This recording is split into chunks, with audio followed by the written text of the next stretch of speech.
Вітаємо глядачів ЮА Перший, ЮА Крим та Крим Реалії. Це медіафорум на кримську тему. І будемо говорити про те, як часто звучить кримська тема в українських медіа сьогодні. І ми розпочинаємо.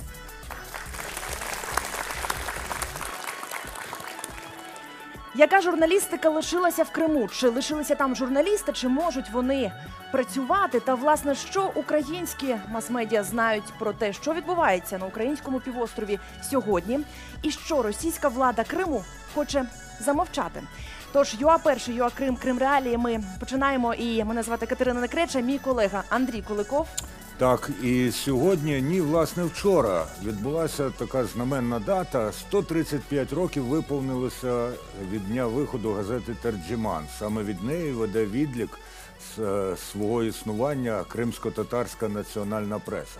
Терджиман означає перекладач, це підкреслює ще, наскільки нам важливо розуміти одні одних, розуміти відмінності і подібності між нас. Сьогодні будемо говорити і про історію, і про сьогодення, але найголовніше будемо говорити про майбутнє, тому що майбутнє будемо робити разом, в тому числі і люди, які присутні у цій студії. Сьогодні буде 3 блоки цього марафону.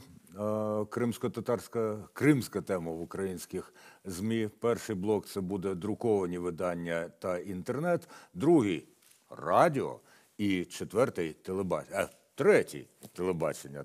Мені так здається, що стільки, що іноді в цифрах можна і помилитися. Помилитися не можна в змісті, помилитися не можна в ставленні, помилитися не можна у визначенні того, наскільки виразно лунає кримська тема в українських засобах масової інформації. І якщо ми ставимо питання про те, а що замовчує окупаційна російська влада, що змушені замовчувати ті, хто працює під впливом окупаційної влади, то так само ми маємо себе насамперед запитати, а можливо і ми дещо замовчуємо. Я сподіваюся, що розмова сьогодні буде дуже відверта і тому буде корисна. Давайте привітаємо ще раз наших експертів, яких ми будемо, власне, зараз з вами нагадаємо. Звісно, давайте одразу представимо. Експертів, звичайно. Пане Андрію. І головні промовці у нас сьогодні – це люди, які розташовані в цих 6 білих кріслах. Всі вони будуть відповідати на запитання ведучих, вони будуть відповідати також, якщо у вас виникнуть запитання до них на ваші запитання. Отже, Дарина Бережньова, вона головна редакторка агентства QHA. Прошу ваші оплески. А ви піднімайте руки і махайте, тому що не всі ще вас знають. Тетяна Курманова, ведуча програм, журналістка і програмна директорка Громадського радіо. Сергій Громенко, кримський історик. Алім Алієв, програмний директор Кримського дому. Аліме, не просто рукою там ми домовлялися. Володимир Притула, шеф-редактор Крим Реалії, це проект Радіо Свобода. І Андрій Щекун, журналіст і генеральний директор Національного газетно-журнального видавництва. Дякую, що ви сьогодні з нами. Тепер ваша черга. Також вітаємо гостей нашої шановної президії. Поруч з Андрієм Куликовим сьогодні знаходиться Ільмі Умєров, заступник голови Меджлісу кримсько-татарського народу. Рафіс Кашапов, татарський громадський діяч та політичний діяч. Гаяна Юксель, Радіо Хаят, агенція Кримських новин. Галина Джикаєва, театральна діячка, режисер, також ведуча, яка працює на радіо. ЮА Крим представляють в президії Лариса Волошина та Тетяна Рихтун. Також Емір Керімов, головний редактор радіо «Зейтун». Надір Мустафаєв, журналіст Кримського радіо «Зейтун». І ще Дамір Кушніренко, етнополітолог. Вітаємо всіх. І, власне, пан Андрій вже зазначив, що зібралися ми не просто так. Для цього є такий, як ми називаємо в журналістському колі, інформаційний привід. Так, про що ж газета «Терджиман»? Що саме відзначають сьогодні кримські татари та вся Україна разом з ними? І чому ми зібралися тут? Давайте подивимося це в відеоматеріалі нашого колеги, який сьогодні є тут, Сергій Громенко, з блогом про те, що таке газета «Терджиман» та чому вона є визначною для кримсько-татарського народу. Увага на екран.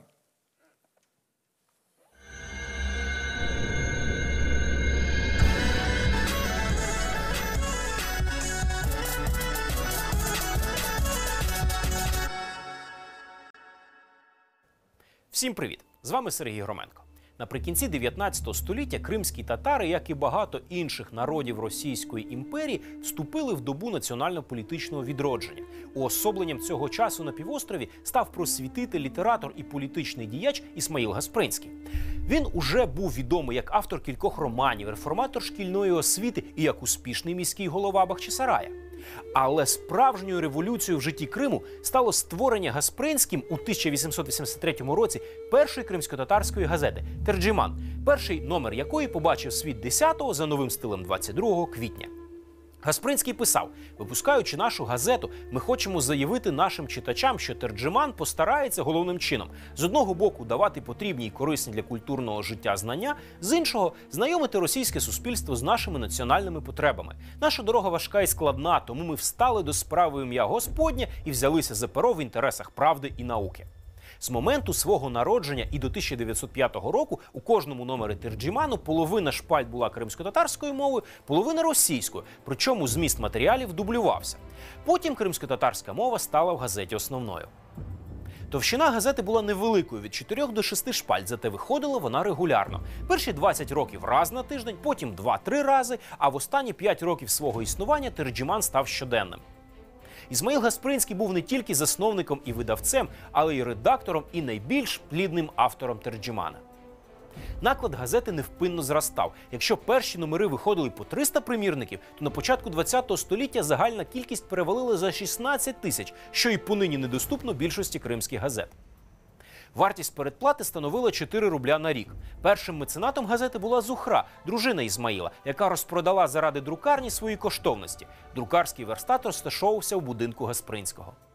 Згідно із затвердженою у Міністерстві внутрішніх справ програмою, Терджиман мав публікувати закони, розпорядження уряду і місцевої влади, науково-просвітні матеріали та літературні твори. У 1885 році друкарня згоріла, і Гаспринський ледь не розорився, але незабаром зумів відбудувати її та відновити випуск Терджимана. Кримсько-татарська частина газети друкувалася арабським шрифтом, так званою загальною мовою, яку Гаспринський створив на основі спрощеної турецької. В результаті і жителі Османської імперії, і тюрки імперії Російської могли відносно вільно читати Терджиман. Незважаючи на те, що спроби створити тюрко-мусульманську газету в Російській імперії робили і раніше, всі вони провалилися. І аж до 1905 року Терджиман був головним і єдиним органом комунікації всієї російської умми. Крім серйозних статей і високої літератури, знаходилося на сторінках Терджимана місце і анекдотам, і віршам, і, звісно, оголошенням, що і 100 років тому рухали торгівлю і дозволяли газеті жити далі. Крім всіх тюркських регіонів Російської імперії, Терджиман виписували ще в 11 країнах, зокрема Єгипті, Туреччині, Ірані, Індії та Китаї. А мусульманські інтелектуали з усього світу вважали за честь співпрацю з газетою з крихітного Бахчисарая. Крім внутрішніх проблем кримських татар і російських мусульман, газета висвітлювала і міжнародні події, наприклад, російсько-японську війну 1904-1905 років. А у прийдешній першій революції в Росії Терджиман став зразком для всіх мусульманських видань країни. До 1917 року редактори і співробітники газети виконували функції професійних політиків.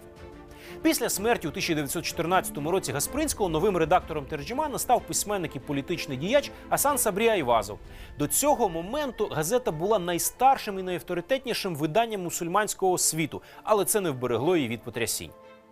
Після того, як на початку 1918 року більшовики захопили владу в Криму, півостровом прокотилася перша хвиля червоного терору.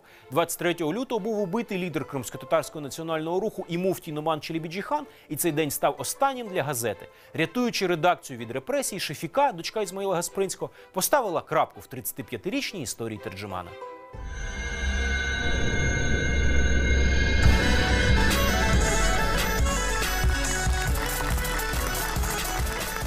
Ми тільки розпочинаємо, власне, наш такий медіафорум у прямому ефірі. Ескандер Барієв також з нами, одразу вас, певно, не побачила.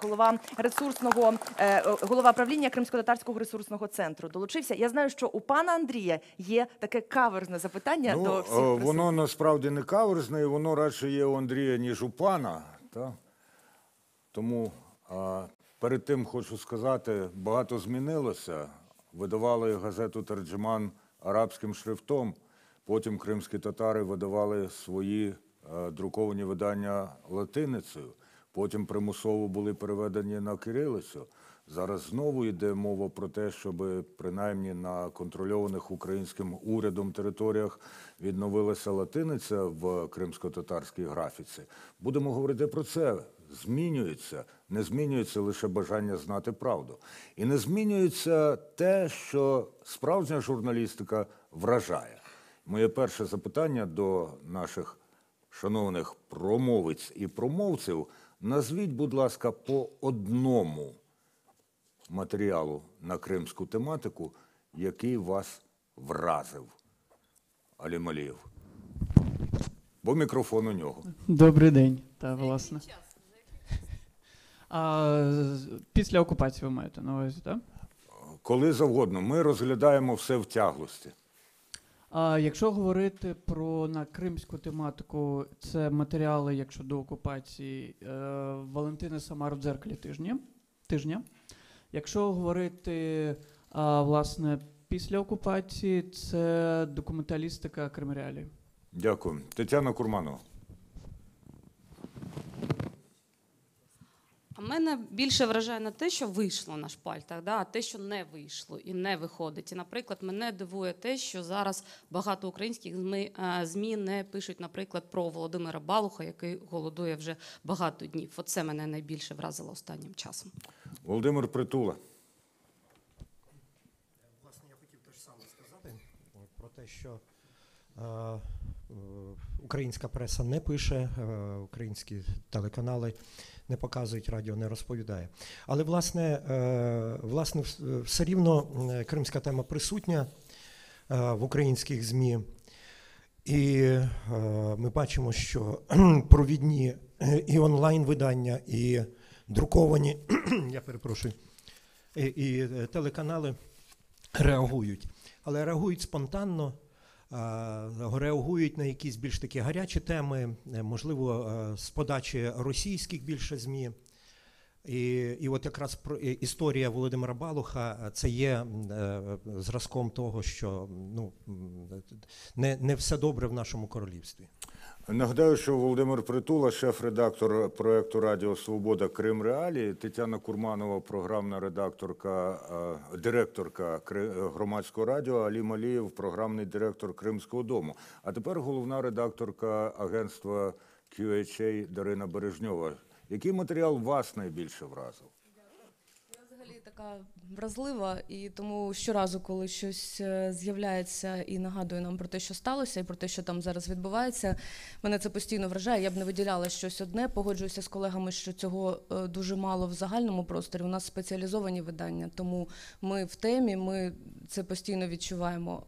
А оскільки я до цього дуже довго працювала на різних каналах телебачення, і коли перейшла вже в кримське медіа, я відчула цю прірву і відчула, наскільки мало ми знали, наскільки мало я знала навіть досі. І у нас немає змоги власних кореспондентів мати в Криму, на жаль, зараз. Ми можемо щось отримувати такими, крихітки просто збирати, або робити це непомітно. Громадянські журналісти нам допомагають, якісь просто люди небайдужі. І навіть ці фотографії або опитування на телефон, які от можна почути досі, мене навіть вражає це. Але звісно, люди, коли збирають якусь тему, досліджують глибоко, коли вони мають змогу залучати свідків подій і експертів. Я люблю такі великі матеріали, аналітичні, які нам допомагають усвідомити, що історія відбувається просто от на наших очах. Ще 4 роки тому ми не уявляли, що за 4 роки ми зможемо стільки пережити і зрозуміти, скільки нам треба зробити ще. Дуже дякую. Андрій Щекун, журналіст і генеральний директор Національного газетного журнального видавництва. Дякую. Звісно, що ми постійно читаємо, пишемо про кримську тематику, ну, але найбільше, якщо висловлювати те, що я побачив минулого року, це звірство окупантів, які увірвалися в храм. Зірвати замки, увірватися в Київський патріархат міста Сімферополя – це понад усе. Тобто це саме більше в мене ця картина просто не сходить на сьогоднішній день, тобто з очей. Тобто так саме найбільший матеріал, який мене вразив. І Сергій Громенко, журналіст і автор «Кримреалії», історик. Ну, власне, найбільше мене вражають ті матеріали, які я готую для «Кримреалій». І думаю, що просто зі скромності мої колеги не сказали так само про те, що вони роблять. І можливо, це добре, можливо, це не дуже добре, що кримська тематика знаходиться в руках переважно кримчан. З одного боку, ну я не кажу, що обов'язково, я кажу переважно. З одного боку, це дозволяє бути більше в темі, більш фахово висвітлювати деякі питання складні. А з іншого боку, відбувається така самокапсуляція. Тобто кримчанам цікаво, кримчани розповідають, кримчани здебільшого і дивляться. Натомість кожного разу, коли вдається залучити когось не з Криму для освітлення кримської тематики в ЗМІ, от тоді я радію, що проблема виходить на більш широкий рівень, і якщо вже там люди з-поза Криму починають цікавитися, означає, що щось рухається на краще. Дякую. Насправді, прошу. Якщо дозволите, додам, тому що ми згадували сьогодні погані новини, які зазвичай отримуємо з окупованих територій. Тоді хочеться згадати минулий рік і те, що було гарного, доброго. Да? Це не часто буває, і це звільнення наших політв'язнів. Да? І це, ну, я сподіваюся, ще тільки початок. Да? Це Ахтем Чийгоз, Ільмія Гаумєров, який сьогодні присутній у нас. Тому це теж гарні новини, які ми повинні, да, про них постійно говорити і казати в інформаційному просторі кримському, у тому числі. Да? І сподіваємося, що це перші ластівки. Тетяна Курманова, і ваші оплески всім, хто висловився. Але, Катерино, тепер ваша черга поділитися враженням. Я хочу надати слово студентам. Так? А все ж таки, мої який матеріал враження на кримську тематику вразив вас найбільше? Я вам скажу, що я якраз про тих людей, які не з Криму, але долучилися до кримських медіа. Вже 3 роки, як я працюю з «Кримреалії». А до того, до речі, півроку працювала на Чорноморській телерадіокомпанії, яка змушена була також як АТР, так як інші ЗМІ приїхати в Київ. Ну, власне, я вам скажу, що, напевно, от для мене за весь цей час, Алім згадав документалістику, я сподіваюся, що він також мав на увазі фільм «Крим нескорений», який ми зробили 2 роки тому. І для мене це був шок, тому що кримчани чинили спротив і чинили такий спротив, про який я, материкова, чесно кажучи, в ті дні чомусь не знала. Можливо, не додивилася українське телебачення, можливо, не дочитала інтернет, так, але такого масштабу того, що люди вийшли, я не знала. І по сей день, коли ми передивляємося це відео, або десь покази відбуваються, коли я просто хоча б трошки це дивлюся, людей з плакатами, жінок з дітьми, з кульками, просто з різнокольоровими плакатами, сім'ї, які виходили і чинили дійсно спротив, мирний спротив російській окупації, для мене це і досі такий вразливий момент. І це, мені здається, що саме про це українці сьогодні от не знають. Або недостатньо знають. Ну і тепер наші колеги, юні колеги, студенти, до ефіру я запитувала, хто з вас навчається на журналістиці, але я думаю, що це питання дійсно стосується як профільних журналістів, так і просто. Підніміть руку, у кого є історія про той матеріал, який вразив вас на тему Криму. Давайте. Зараз мікрофон вам дамо. Представтесь, будь ласка, хто ви, звідки, та розкажіть, власне, що саме вразило.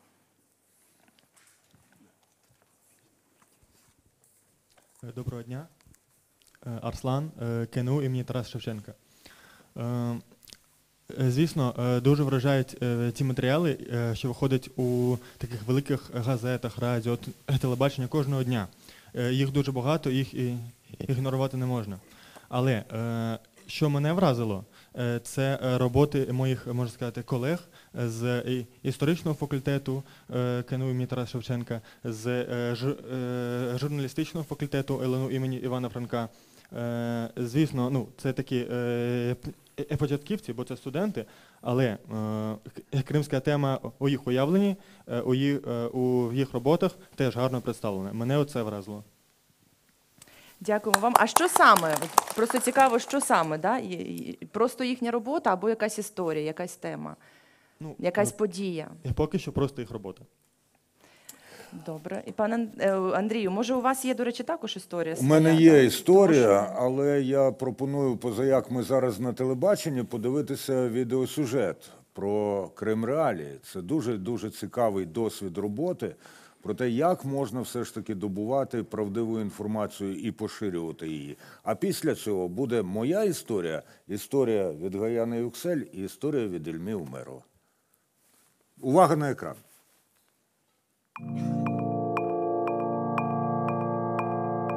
Незважаючи на перешкоди на блокування, сайт Кримреалії залишається одним із найцитованіших і найпопулярніших кримських сайтів. Але для нас найважливіше, що ми отримуємо десятки, сотні телефонних дзвінків, постів в соцмережах, листів електронною поштою. І ми продовжуємо працювати для кримчан, оскільки кримчани мають право знати. Более 200 тысяч человек подписаны на Крым Реалии и следят за обновлениями новостей из Крыма во всех социальных сетях – Фейсбуке, Твиттере, Инстаграме, Одноклассниках, ВКонтакте и на Ютубе. Это «Крым Реалии» – программа о том, что на самом деле происходит в Крыму. Мы показываем то, что на аннексированном полуострове под запретом. Час вещания на Крым. С этого мы начали в сентябре 2015 года. И вот уже через 2 года, в 2017 году, осенью, вы услышали радио Крым Реалии на 105,9 FM.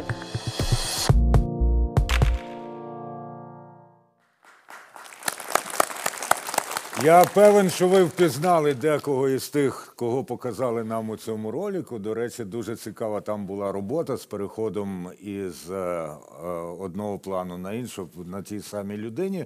А також дуже цікаво було написано «Володимир Притула, руководитель проекту».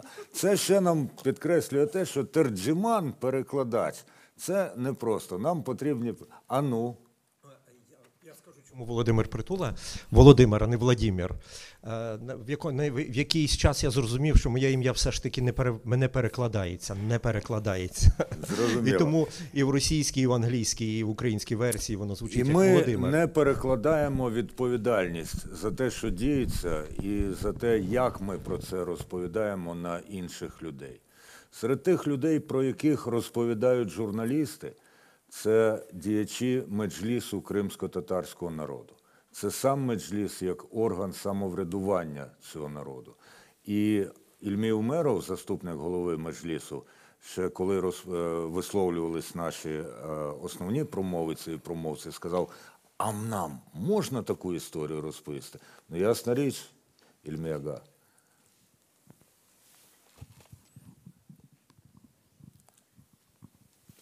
Добрый день всем.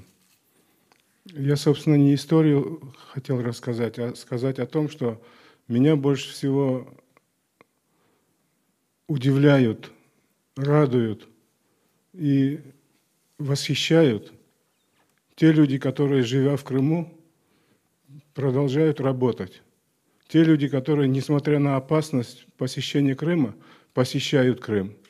И особенно большое восхищение вызывает новые, еще, может быть, они не журналисты, так называемые гражданские журналисты.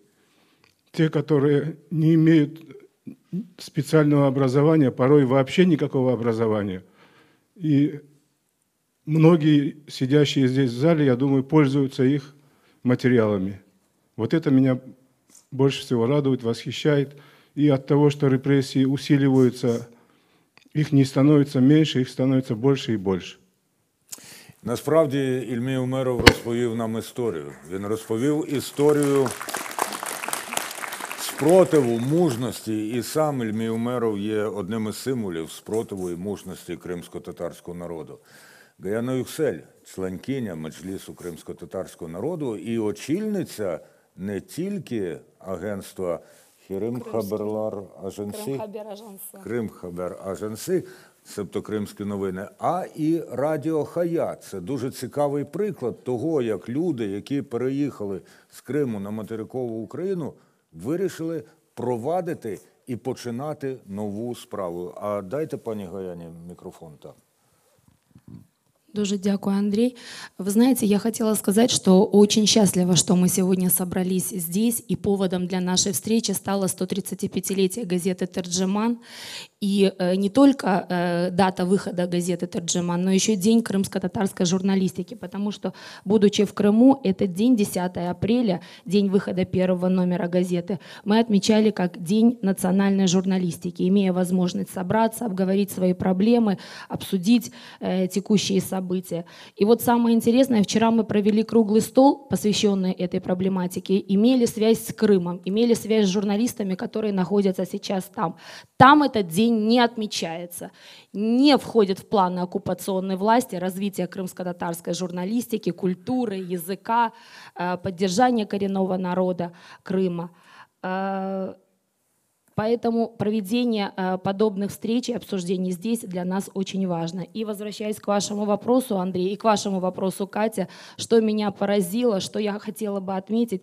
Я как человек, который потерял дом, хочу сказать, что для меня важно все. Все, что связано с Крымом, это фотографии первых дней оккупации Крыма. Эти люди выходили на улицы и протестовали против оккупационной власти. Посмотрите, это простые женщины, простые крымские татарки. Это все наша история, которую мы сейчас на протяжении 4 лет пишем и делаем все для того, чтобы Крым вернулся домой. Ну і нарешті моя історія. Вірніше, історія, яка вразила найбільше мене. Це історія моїх колежанок з Громадського радіо. Тетяни Курманової, Вікторії Єрмолаєвої, Ірина Седова з нами була. Це люди, які працювали журналістками у Криму. Це люди, які перенеслися потім на материкову Україну і продовжили цю роботу. Вони є уособленням тієї тяглості, вони є уособленням, ну, зараз не рекомендується щодо жінок казати мужності.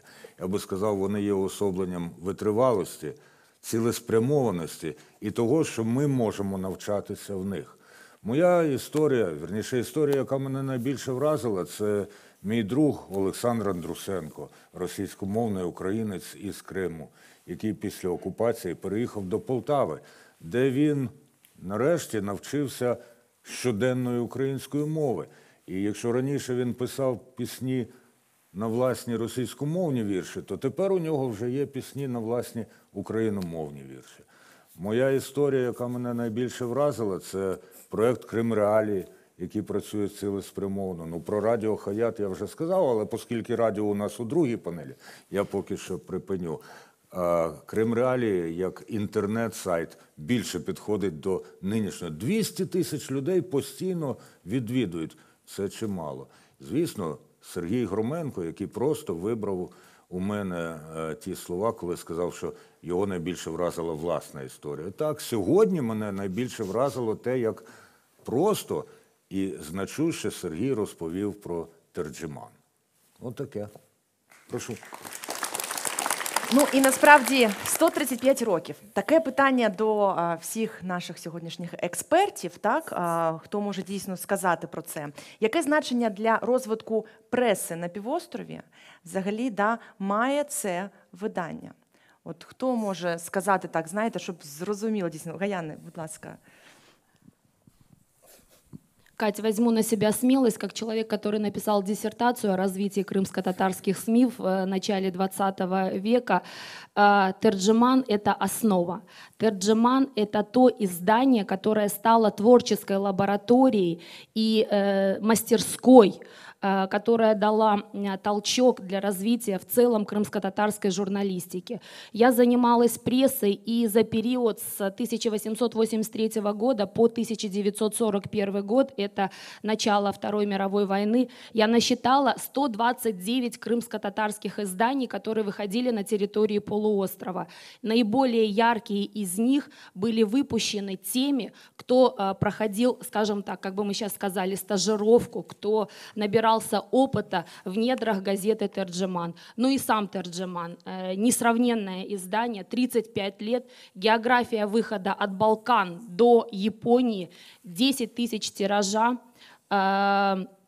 два языка, издания, которые сейчас до сих пор изучают, анализируют и находят для себя материалы в этом издании для исследований, для работ не только журналисты и филологи, но и социологи, и политологи, и литературоведы, и философы. Вот. А сама деятельность Гаспринского изучается и педагогами, и теми, кто занимается юриспруденцией или административным правом.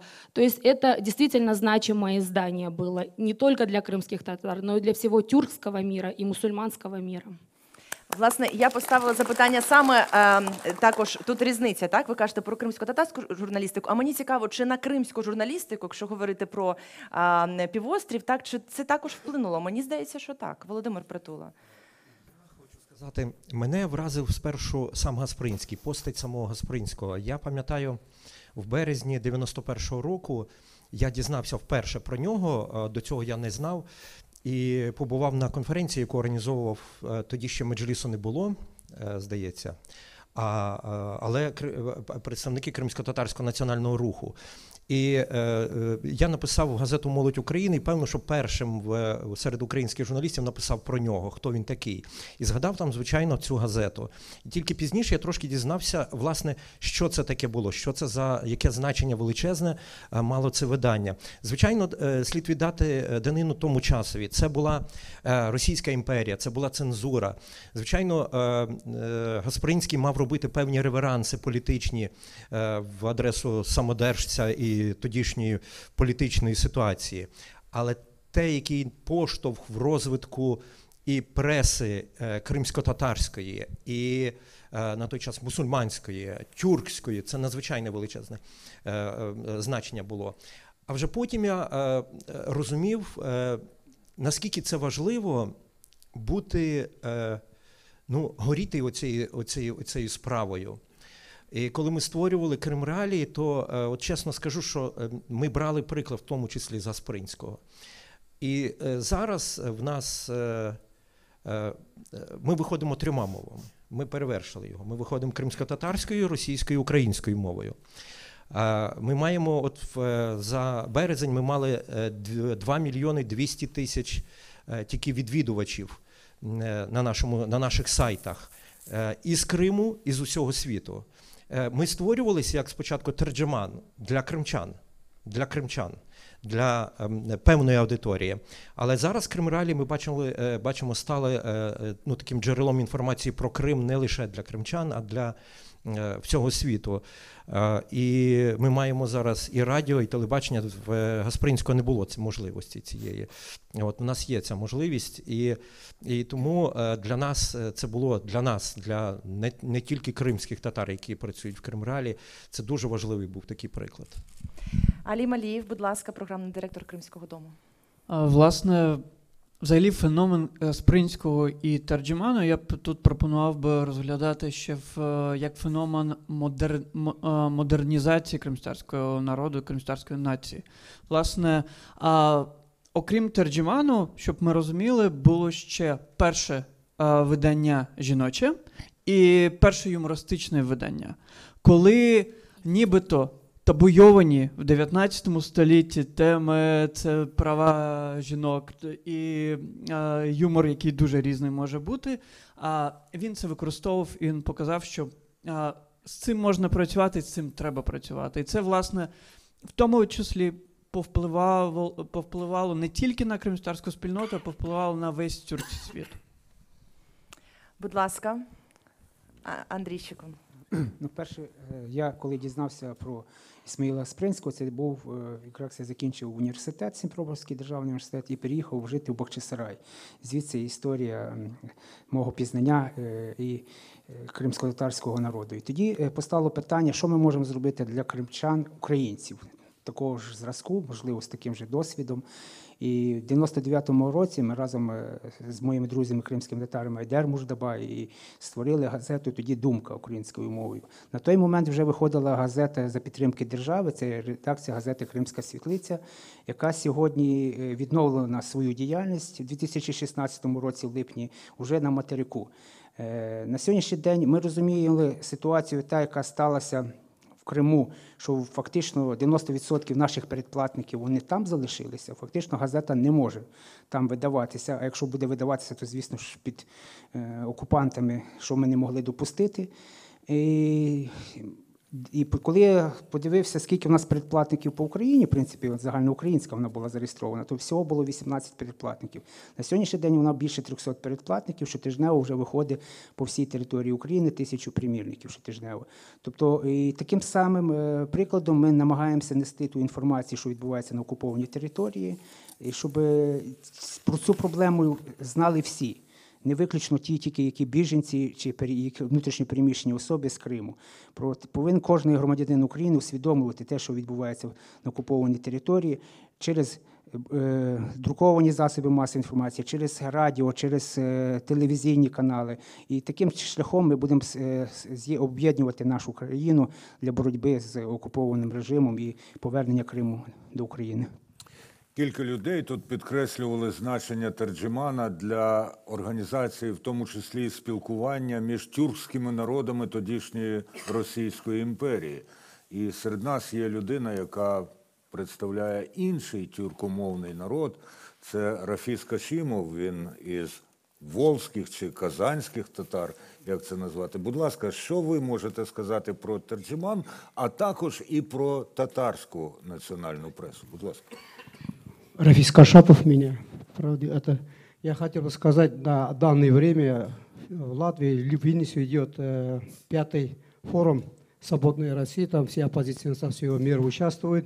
Я сегодня там должен был быть, но были такие причины, не смог поехать. Там участвуют оппозиционеры, которых еще не посадили, которых еще не убили. Они вот тоже ведут борьбу за свободную Россию. Я очень благодарен, я оказался вот среди своих родных крымских татар. Сегодня терджиман, это по-татарски терджима итуши, чисто казахский татар мы так называем, это переводчик. Я очень благодарен молодежи организации крымско-татарского народа за то, что они подняли инициативу. Всем журналистам крымско-татарского народа и журналистам, которые живут в материковой Украине, украинским журналистам. Да, действительно, это мы сегодня поднимаем историю крымско-татарского народа, Гаспринского, весь тюркский мир знает, весь исламский мир знает. Действительно, он остался в истории как один из знаковой фигуры. И мы таких великих личностей, то, что они творили, что они служили своему народу, действительно, Гаспринский не только историю поднял крымско-татарский народ, он даже во время создания у тюрков участвовал в создании государства. Это очень приятно слушать такие моменты. Дуже дякуємо. Шановні учасники, от зараз у нас тут було таке джин-джин-джин, це хтось таки не вимкнув мобільний телефон, незважаючи на прохання організаторів. Та?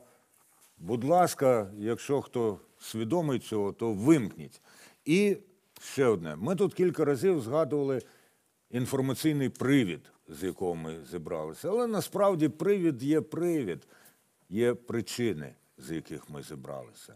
І я просив би зараз і людей, які сидять в цій імпровізованій президії, і наших промовиць і промовців сказати стисло. А яка ж причина, що ми сьогодні тут разом? Хто хоче почати? Емір Бекіров, я бачу. Ні? Ой, Боже, Ескандер Барієв, я перепрошую. Кримсько-татарський ресурсний центр. Так.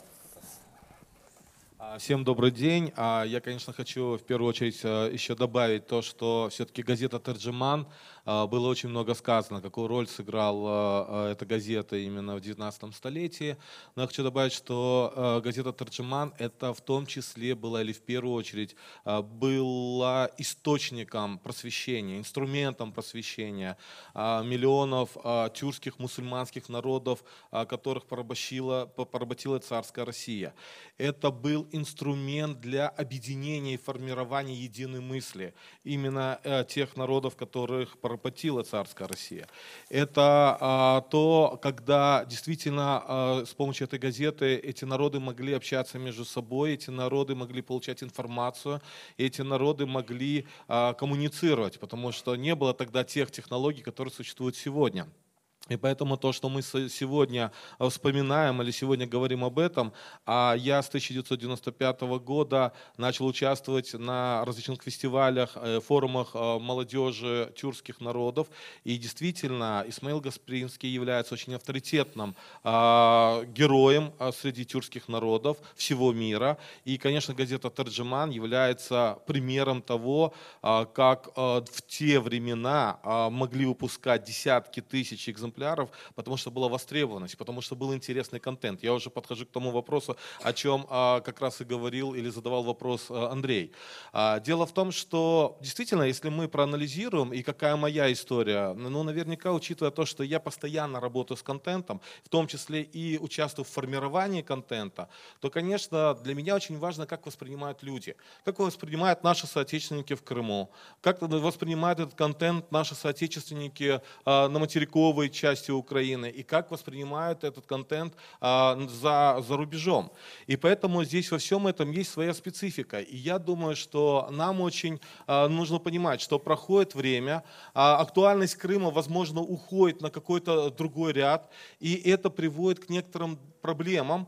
И поэтому наша задача постоянно Крым выводить на первый ряд, и в том числе и на международном уровне. И поэтому вот у нас, я так думаю, здесь вот много студентов, будущих журналистов, и действительно сам мир меняется, сами подходы формирования контента меняются. И поэтому для того, чтобы было интересно, ну, наверняка нужно формировать такой контент, чтобы он был доступен, чтобы он заинтересовывал людей. Ну и завершая опять же свое выступление, я хочу обратить внимание на то, что вот когда 18 марта я был на телеканале «Прямой» утром рано, и когда было голосование по телевидению в рамках этой передачи, там стал вопрос о том, как вы относитесь, верите ли вы, что Крым вернется. Участвовал в голосовании порядка 900 с лишним человек. Понятно, на репрезентативность мы претендовать не можем, но при всем том это формируется мысль, это формируется общественное мнение, общественная психология. К сожалению, 61% украинцев проголосовал за то, что они не верят в то, что Крым может вернуться. И это плохо. Это проблема сегодняшних наших журналистов, это проблема, скажем, правозащитников, это проблема политологов, политиков, потому что народ Украины начинает, или население Украины начинает адаптироваться к тому, что Крым оккупирован, к тому, что Восток захвачен, и проводится там, ну, соответственно, созданы непонятные ЛНР и ДНР. Поэтому я думаю, что вот здесь как раз-таки мы должны, вспоминая газету «Терджиман», учитывая роль или анализируя роль такой газеты, как «Терджиман», мы должны опять проводить или работать над тем, чтобы улучшать качество нашего контента для того, чтобы как граждане Украины, так и за пределами Украины понимали, что на самом деле происходит в Крыму, и Крым был в первом ряду. Спасибо. Ескандер Барієв, голова правління Кримсько-татарського ресурсного центру. Дуже важливо те, що він каже, вірять, не вірять. Можна вірити, можна не вірити, от знати. Можливо, ці люди не вірять, що 61% не вірить, що Крим повернеться, але нам до снаги зробити так, щоб знали. Для цього потрібно одне одного краще знати, одне одного краще розуміти.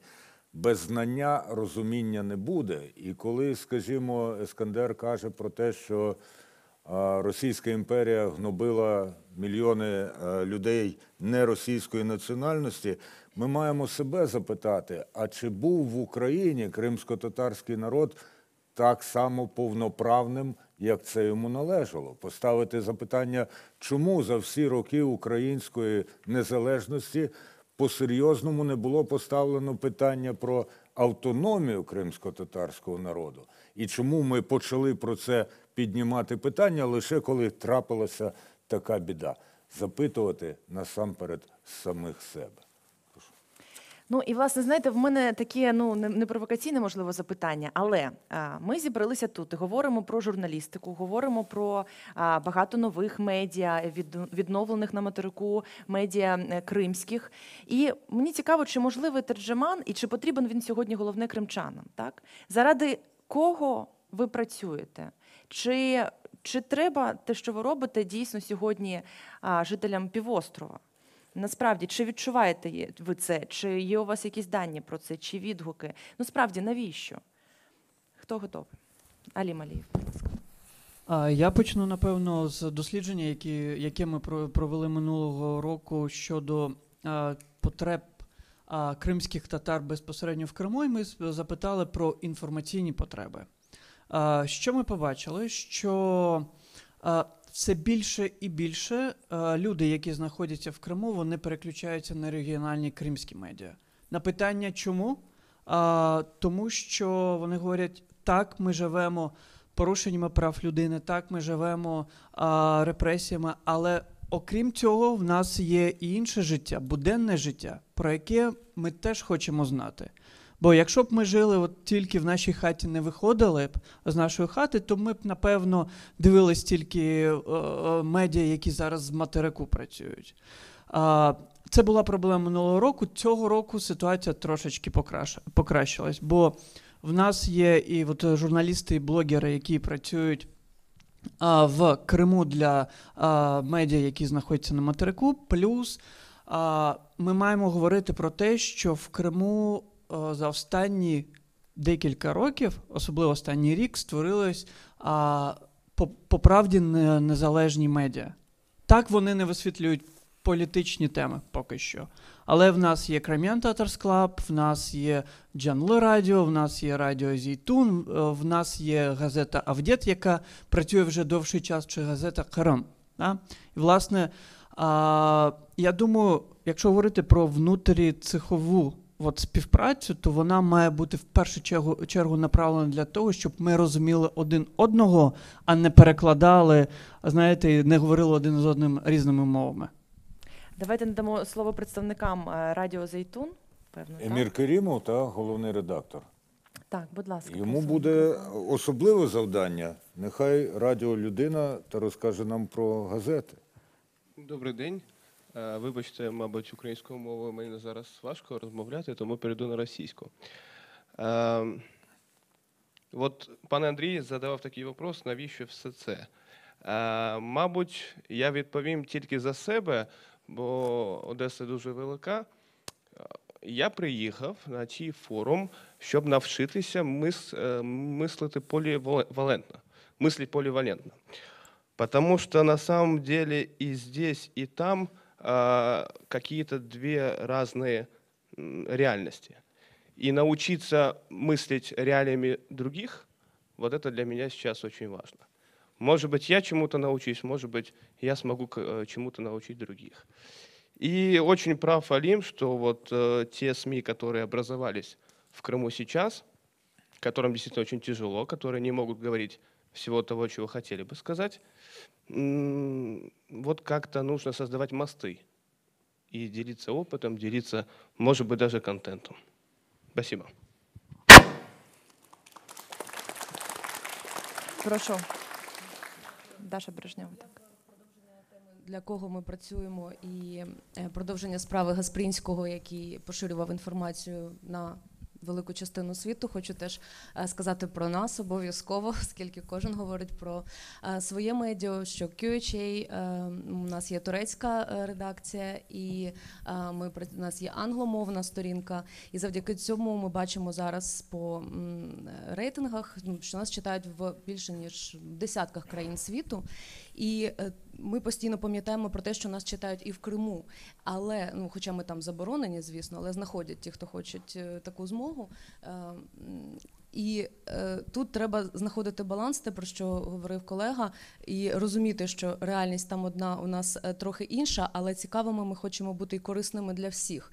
І тому, говорячи про присутність кримської теми в контексті всеукраїнському, я завжди за те, щоб ми обов'язково не заглиблювалися лише в Крим, щоб ми були цікаві усій українській аудиторії. Тому в нас 20-25% інформації важливої в світі і української завжди є. Тому я прошу всіх присутніх студентів звернути на нас увагу і запрошую до співпраці. І хочу закликати колег до того, аби ми пам'ятали про небезпеку людей, які нам дають інформацію, які живуть в Криму, і інколи думали про менше, можливо, про рейтинги, про те, як красивіше написати лід чи зах під зах, подати це в Фейсбуці, а про їхню безпеку, тому що це найголовніше зараз. Ми працюємо в умовах війни і не лише маємо виконувати журналістську функцію, а й все ж таки не забувати, що на нас велика відповідальність. І ще хочу сказати про солідарність журналістську. Вона обов'язково має бути особливо в кримських медіа, тому що це наш такий біч української журналістики, трошки якась конкуренція не дуже часто професійна, або зловтішання якимось чиїмось невдачам, або відсутність такої підтримки, як є в інших країнах. Що стосується кримських медіа, я думаю, тут солідарність дуже важлива, тому що ми робимо серйозну справу, це просто місія, і від нас багато залежить, тому давайте підтримувати одне одного і в контекст загальної журналістики вливатися. Галина Джакаєва, режисер «Постплей театр». Доброго дня.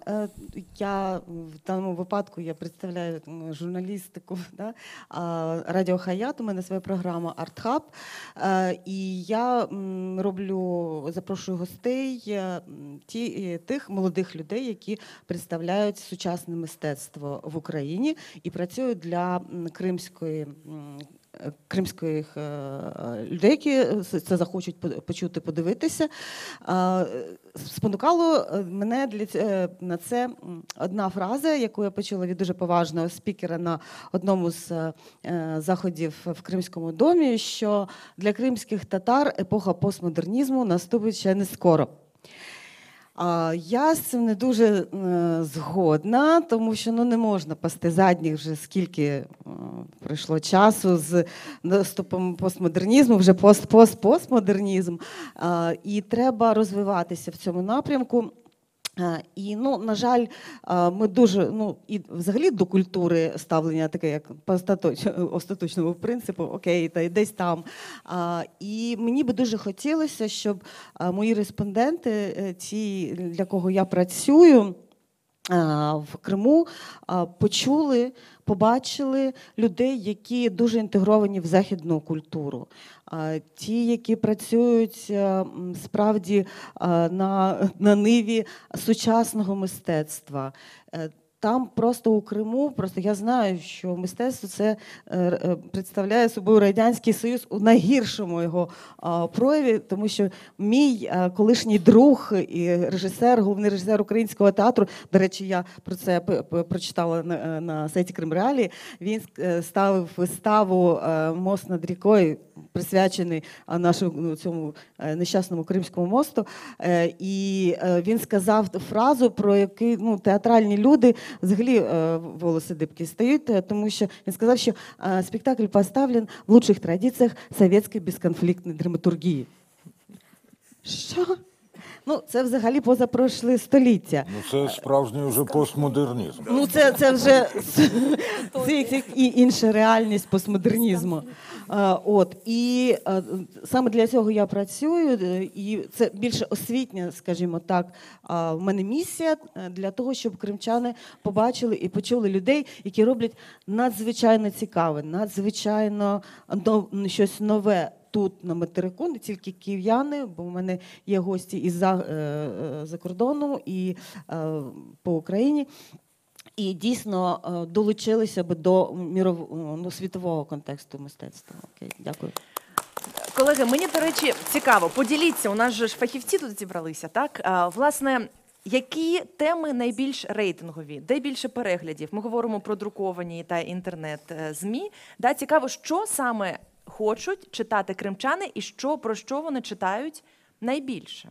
У мене є підозра, що вони дуже добре реагують на історичні розвідки Сергія Громенка.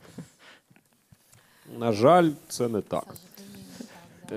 Тут дуже легко порівняти, тому що відеоролики на історичні теми зазвичай в 10 разів менше люди переглядають, ніж ролики, присвячені остро політичним, актуальним таким темам. І я не засуджую наших глядачів, тому що історія все ж таки це доволі така специфічна тематика. І насправді ніколи ще такого не було, от я скільки на світі живу, щоб історичні теми були популярніші за політику, а особливо, скажімо, за такі речі, як вода. От тут, як в тому числі і ведучий лінійних програм на радіо, я можу сказати, що теми, пов'язані з зневодненням Криму, це є завжди найбільш гостро, найбільш поширені, найбільш актуальні, з максимальною кількістю дзвінків з місць з Криму, незважаючи там на всі перешкоди. І, звісно, історія в даному випадку не може там перемогти такі речі, як що там в тебе з крану, вода вже солона з водоростями тече, чи ще поки що ні.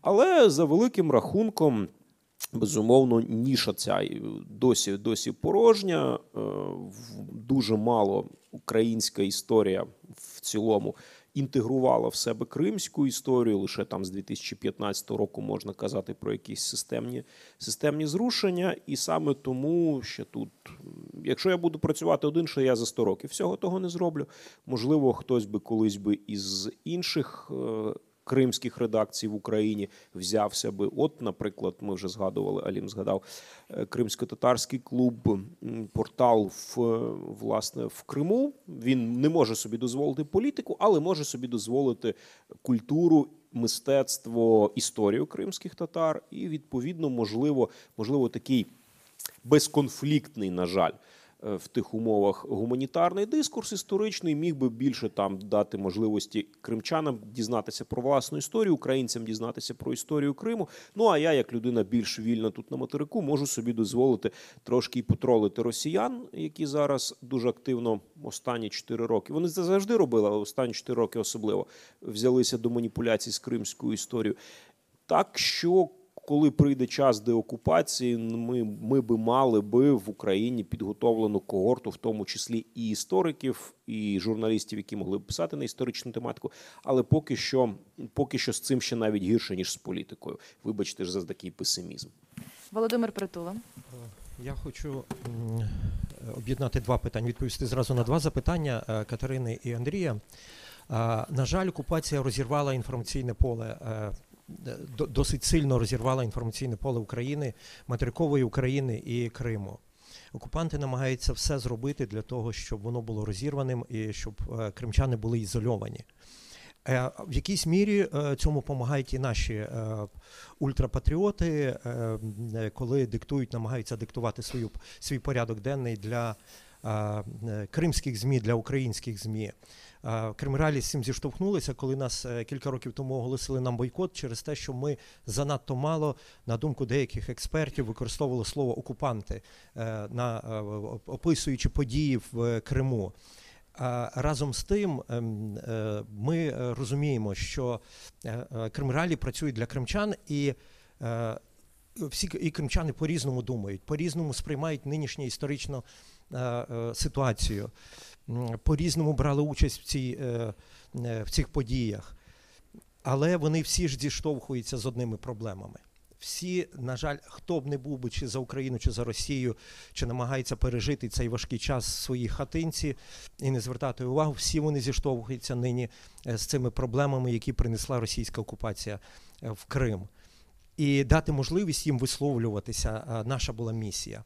І для нас важливо, що зараз ми стали майданчиком не лише для тих, хто проукраїнських кримчан, не лише для кримсько-татарських активістів, але й навіть ті люди, які підтримували так звану Кримську весну, Руську весну, і зараз надзвичайно розчаровані, і не мають можливості сказати, висловити свою думку, критикувати владу, дії влади кримської або російської окупаційної, ми їм надаємо цю можливість. Ми даємо можливість експертам різним, ми даємо можливість опонентам, ми даємо можливість, ми також відкриті і для тих, хто зараз підтримує цю ситуацію в Криму.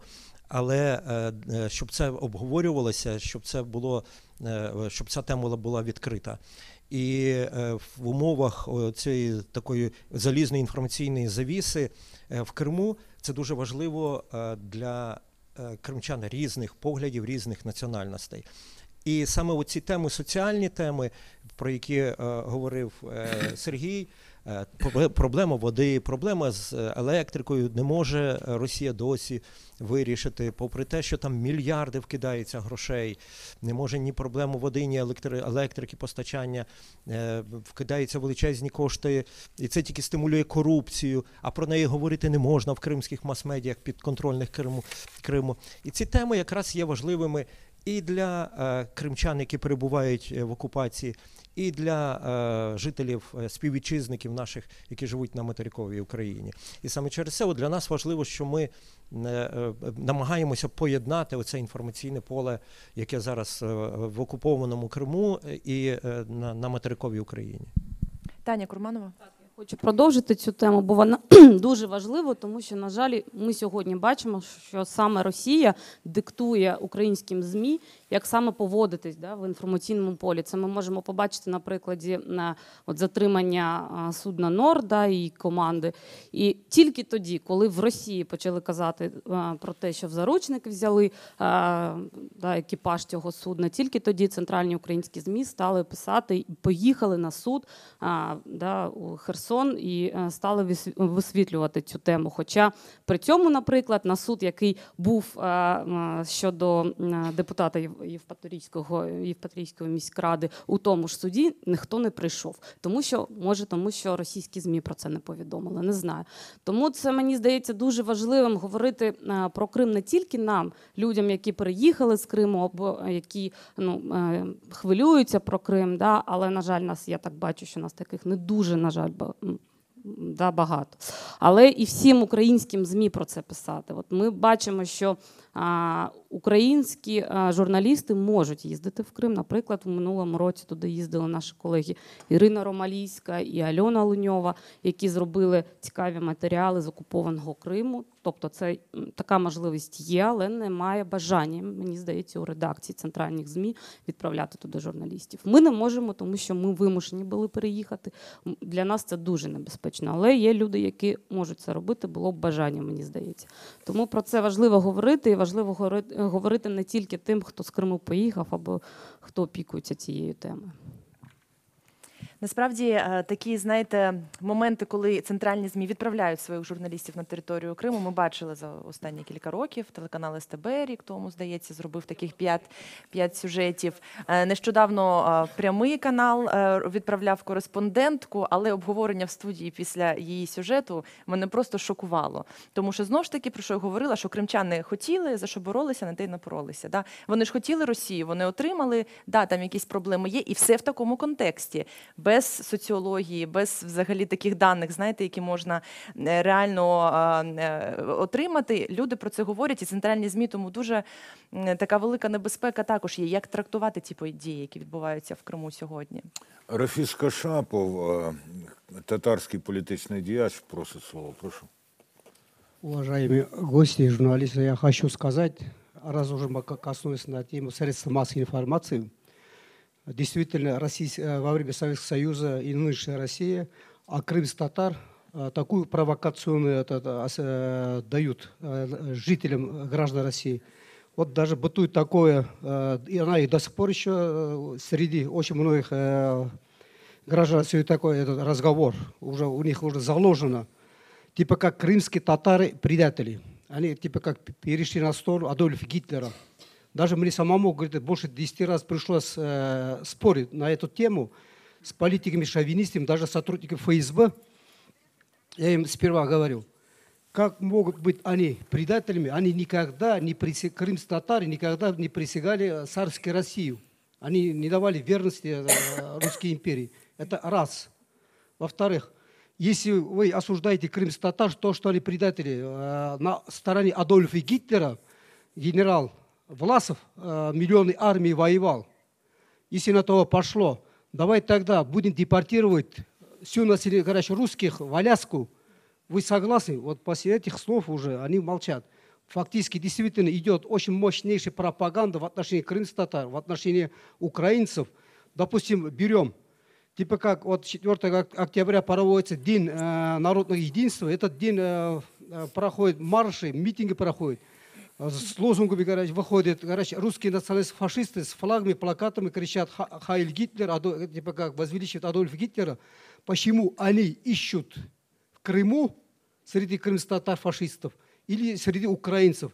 Я хотел сказать, действительно, украинское средство массовой информации против пропаганды российских шовинистических, короче, журналистов, что более мощным, более масштабно, что ввел пропаганду против русского фашизма. Даже, допустим, у вас на территории Украины действуют пророссийские журналисты, короче, издаются какие-то газеты, я уже перечислять не буду. Это ваше упущение. Такого не должно быть. Вільна країна, мають медіа всі. Я хочу лише таку ремарочку зробити. Про ті речі, які ви говорите, дуже часто в ефір Радіо Крим Реалії також телефонують з Криму от з такими претензіями там, до кримських татар.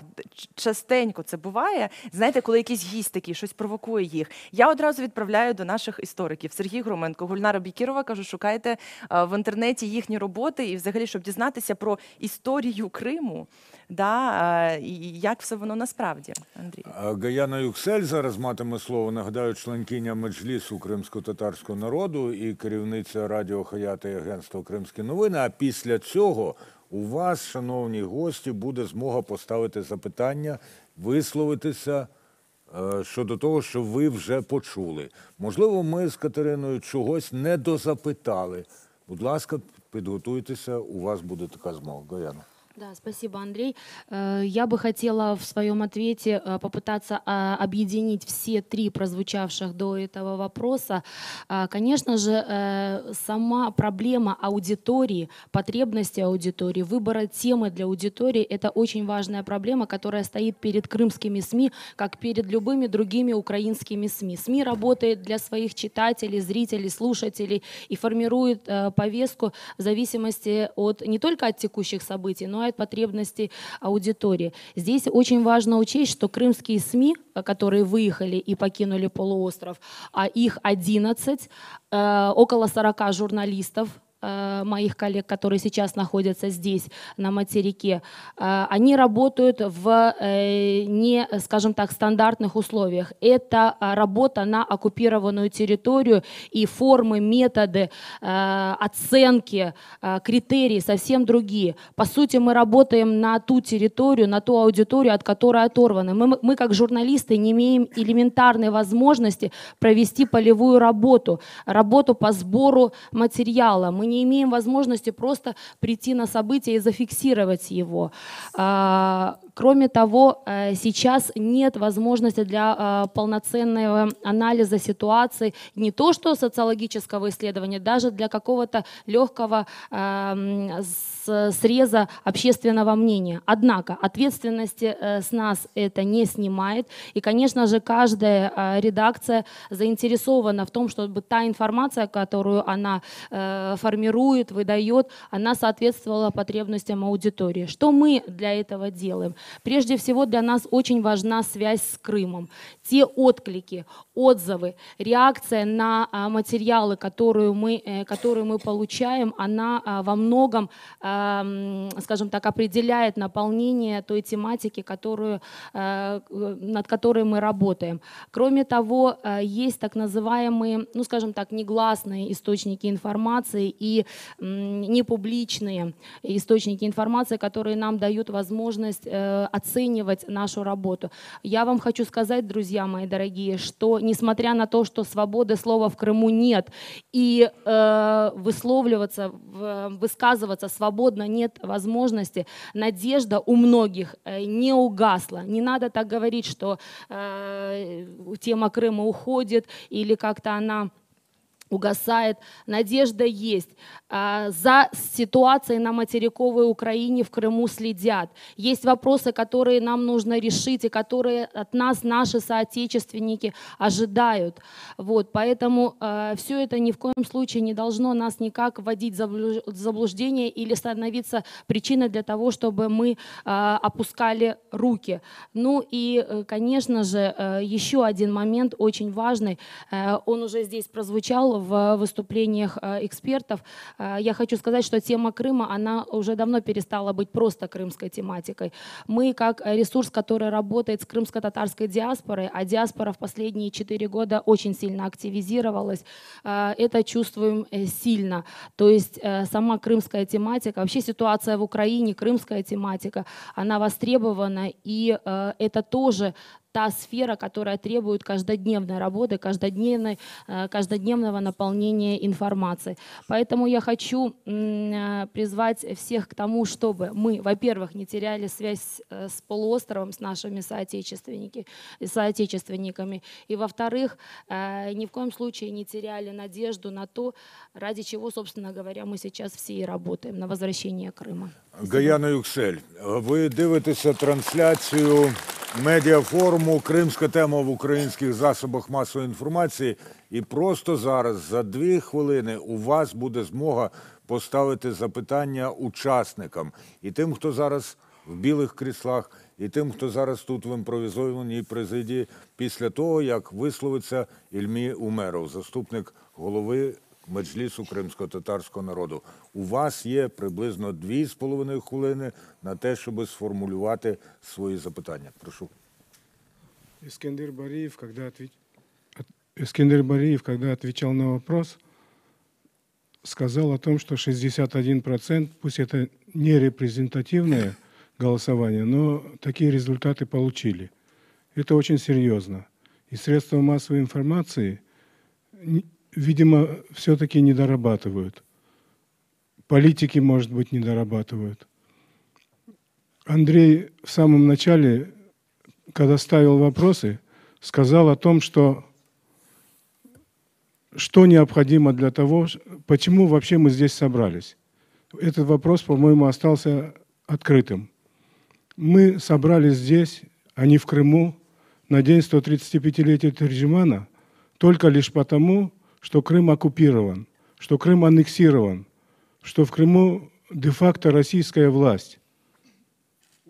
И это необходимо учитывать. Сейчас, я думал, Гаяна об этом скажет, но она, видимо, решила немножко сэкономить время и не досказала свою мысль. Сейчас идет большая работа по изменению статуса автономной республики Крым. Не дожидаясь деоккупации, не дожидаясь окончания войны, не дожидаясь восстановления территориальной целостности Украины, Украине предстоит сделать несколько серьезных шагов для того, чтобы, когда Крым возвратится, он возвратился в несколько ином статусе, чем был до аннексии. Ведь именно это позволило аннексировать часть украинской территории северному соседу. Речь идет о том, что в Крыму фактически русская автономия, созданная по территориальному принципу, а изменить ее надо необходимо 300 голосов в Верховной Раде Украины. Это очень большая работа. Изменить статус на национально-территориальную автономию – это необходимость, которую сегодня должна Украина совершить. І окрім тих 300 голосів у Верховній Раді, потрібні голоси таких людей, яких називають звичайними, пересічними, простими українцями. У вас є запитання? У вас є репліки до наших гостей? Будь ласка, у вас є така унікальна змога. Немає. Тоді я поставлю вам запитання. Ви щойно чули, як Ільмі Умеров обґрунтував потребу у зміні автономії. Я розумію, що це голосування буде у зміні статусу автономії, у зміні характеру автономії. Я розумію, що це голосування буде так само нерепрезентативним, як те, про яке говорив Іскандер Барієв. Але хто з нас сьогодні готовий сказати, ми готові до того, що Крим по поверненні буде кримсько-татарською національною автономією? Хто готовий зараз сказати, я до цього готовий?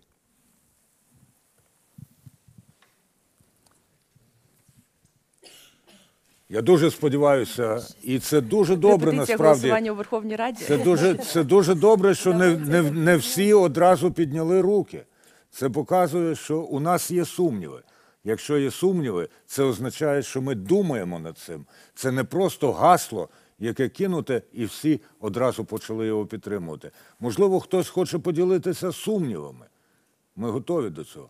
А хтось з вас чув до того моменту, як ви прийшли на цей медіафорум, щось про кримсько-татарську автономію взагалі? Про такі розмови. А скажіть, будь ласка, де ви почули? Це також цікаво насправді, да? Про те, що Ільмі говорить, да, що, можливо, десь медіа не допрацьовують в інформуванні. То справді, скажіть, будь ласка, де ви це почули, де вперше, де такі обговорення чи думку? Будь ласка, мікрофон можна? Там має бути мікрофон для тієї пані в третьому ряду. Підніміть будь ласка. руку, будь ласка. Так, назвіться, хто ви звідки і де про це почули. Світлана Авраменко, Таврійський національний університет. В нашому університеті дуже часто бувають гості, представники кримсько-татарського народу. І Ахтем Чайгос, і Ільмі Умеров, і Гаяна. І ці питання дуже часто обговорюються за участі студентів також нашого університету. Тому як варіант того, як повернути Крим і коли, також висувалась і ця теорія, гіпотеза щодо того, що автономія кримсько-татарська фактично зараз відстоює права всього кримського населення на свободу не тільки слова, а свободу життя на цьому півострові, який є фактично домівкою для багатьох, не тільки кримських татар, а й інших народів, які населяють Крим. Тому обговорюємо, міркуємо і думаємо, а життя покаже, наскільки консолідоване суспільство материкової України прийняти цю думку і відстоювати її. Дискусія точиться, але варіант є. Для того, щоб прийняти або відкинути цю думку, суспільство має бути поінформоване, перш за все. Я думаю, що сьогодні ми робимо невеликий внесок, але внесок у цю справу. Алім Алієв хотів висловитись, будь ласка. А ви все ж таки готуєте ваші запитання до учасників? Власне, коли ви поставили це питання, очевидно, не репрезентативна відповідь, але ми побачили, що більшість не підняла руки. І я думаю, це, власне, питання не того, що більшість проти автономії, а більшість навіть і не чула, що таке кримськотатарська національна територіальна автономія. І тут питання для мене, яке я адресую і нам, які працюють там в медійному цеху, це гетоїзація теми. Дивіться, навіть зараз тут присутні більшість експертів, фахівців, які працюють в кримських медіа, так? І які працюють на кримську аудиторію. Це неймовірно важливо, очевидно. Але важливо говорити і про українські медіа, які є загальнонаціональні, які працюють з дуже широкою аудиторією. Бо я дуже сумніваюся, що люди, які тут сидять, вони при всій повазі читають кримські медіа. В нас, очевидно, є наші агенти впливу серед мешканців Криму, які зараз працюють в українських медіа, як Севгіль Мусаєва, як Павло Казарін чи Ольга Духніч, які просувають цю тему. Але цього, очевидно, недостатньо. І один з таких елементів, який, можливо, був би цікавим для українських медіа, це сторітелінг. Тобто це розповідь історій про людей, які живуть в Криму. Коли мені говорять, що в Крим неможливо поїхати журналістам, це брехня. Туди можна і треба їхати. Ми зараз дуже багато працюємо над тим, щоб був доступ, наприклад, в іноземних журналістів до Криму. Бо це не тільки питання висвітлення теми, а це і питання, в тому числі безпеки. Це навіть в першу чергу питання безпеки тих людей, які знаходяться на півострові. Бо чим більше інформації ми отримуємо з півострова, тим більше люди себе будуть почуватись в безпеці. Тому через історію людей, через поїздки на півострів, ми можемо, знаєте, от, цими невидимими нитками зшивати ці контексти два. Дякую. Як багато залежить від того, з якого кута людина дивиться на те, що відбувається. Аліму Алієву, нагадаю, програмний директор Українського дому, здалося, що більшість не проголосували, не підтримали ідею автономії. Гаяна Ханум і Ільмі Ага пошепки сказали, більшість підтримали. Мені здається, що було приблизно однаково.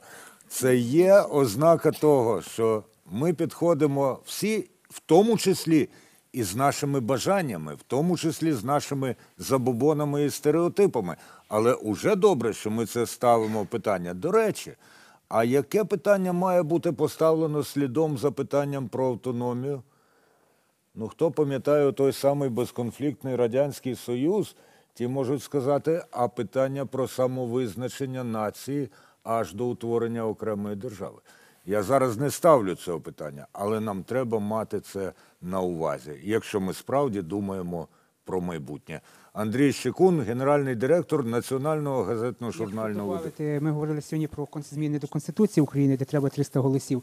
Але хочу нагадати для публіки, що вони можуть сьогодні зайти на сайт Верховної Ради. Сьогодні 7 квітня був зареєстрований закон України про статус кримськотатарського народу. І це дуже важливо, перший крок, який вже зроблений. І дуже було приємно, щоб вони ухвалили його чим швидше, тим краще. Так?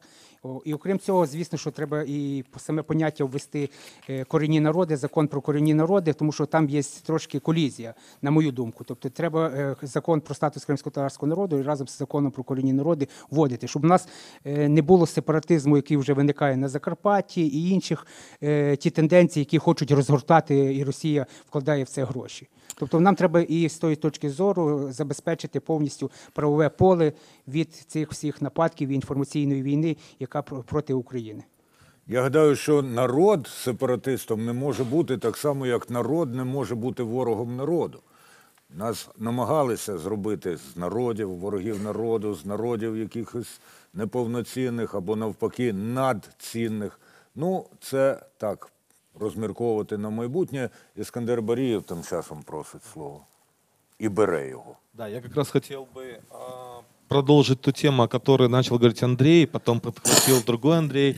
Дело в том, что когда мы говорим о просто нужно дать или в Крыму создать крымско-татарскую автономию, на самом деле это, может быть, немного звучит провокационно, потому что как раз-таки среднестатистический украинец может со своей стороны понять о том или воспринять то, что почему крымские татары хотят каких-то преференций, почему должна быть крымско-татарская автономия и так далее. Ведь потому что среднестатистический украинец, он не знает толком историю Крыма. Потому что в учебниках украинских по истории не совсем все это прописано. Он не знает о тех предпосылках, почему в 1991 году Украинская ССР начали восстанавливать Крымскую АССР. И почему крымские татары, крымско-татарское национальное движение требовало и восстановления политических прав и стремилось всегда восстановить автономную республику. И поэтому, когда мы говорим просто о какой-то крымско-татарской автономии, как раз-таки это, возможно, и вызывает больше сомнений среди людей. И даже здесь люди, которые находятся, они просто, возможно, ориентировались на более авторитетных людей. Может быть, сами где-то кто-то поднял, кто-то просто решил воздержаться. Я думаю, акценты ставить нужно на другом. Акценты нужно ставить на том, что, во-первых, первое направление, это мы должны говорить о том, что мы должны урегулировать в правовом плане ту ситуацию с Крымом, которая сложилась еще в 90-х годах в Украине. Мы должны говорить о том, что не может быть территориальной автономии в составе унитарного государства. И тогда, когда начали закладывать территориальную автономию, автономную республику Крым, тогда сделали предпосылки или заложили мину замедленного действия на инициативу таких, как ЛНР, ДНР, Бессарабскую республику, Харьковскую и всякое такое. Дело в том, что в унитарном государстве может быть только автономная республика, связанная со спецификой наличия коренных народов. В нашем украинском обществе мало кто разбирается или понимает вообще, что такое коренные народы. Да что говорить про общество, когда многие из депутатов не понимают, что такое коренные или кто такие коренные народы. И не понимают о том, что если принять закон о коренных народах, таким образом Украина укрепит свою целостность. В том числе именно или в первую очередь относительно Крыма. Потому что, опять же, если мы будем опираться на международное право, то коренные народы могут самоопределяться в пределах государства. И вот как раз-таки форма самоопределения крымских татар – это как раз-таки территориальное самоопределение в Крыму, где возник крымско-татарский народ. И поэтому здесь очень важно делать правильные акценты, и тогда будет понимать общество. И с другой стороны, второе направление, что сегодня, когда мы урегулируем этот вопрос, мы раз и навсегда закроем тему ЛНР и ДНР, когда урегулируем вопрос Крыма, и получим новый инструмент для деоккупации Крыма. Вот этот инструмент, который позволит хотя бы тем 300 тысячам крымским татарам гордиться или стремиться к тому, чтобы вернуться в Украину, где будут защищены их политические права. Я в последнее время часто в прямом эфире и в СМИ задаю такие провокационные вопросы. Может быть, не провокационные, а для того, чтобы можно было задуматься. Может ли Украина вернуть Крым без крымских татар? Я думаю, я отвечаю на это. Нет. Теперь с другой стороны, а могут ли крымские татары самоопределиться без Украины? Я думаю, да. Потому что форма самоопределения может быть разная. Может быть, это национально-территориальная автономия, может быть, культурная, может быть, персонифицированная и так далее.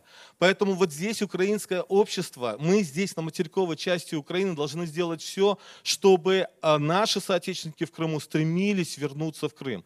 И при всем том, когда мы говорим о восстановлении именно правовом автономной республики, мы в том числе должны говорить о защите или гарантии прав других народов, которые проживають в Криму. Ескандер Шарієв, дякуємо вам. Бачите, як наш медіафорум просто виривається в напрямок політичної такої дискусії. А це тому, що кримська тема у українських засобах масової інформації не обмежується саме тим, що стосується лише Криму. Крим – це Україна. Правда? Значить, все, що відбувається в Криму, має прямий вплив на те, що відбувається в Україні. Ми без Криму не повні. Ну, а що Крим без України, це вже ми сьогодні чули.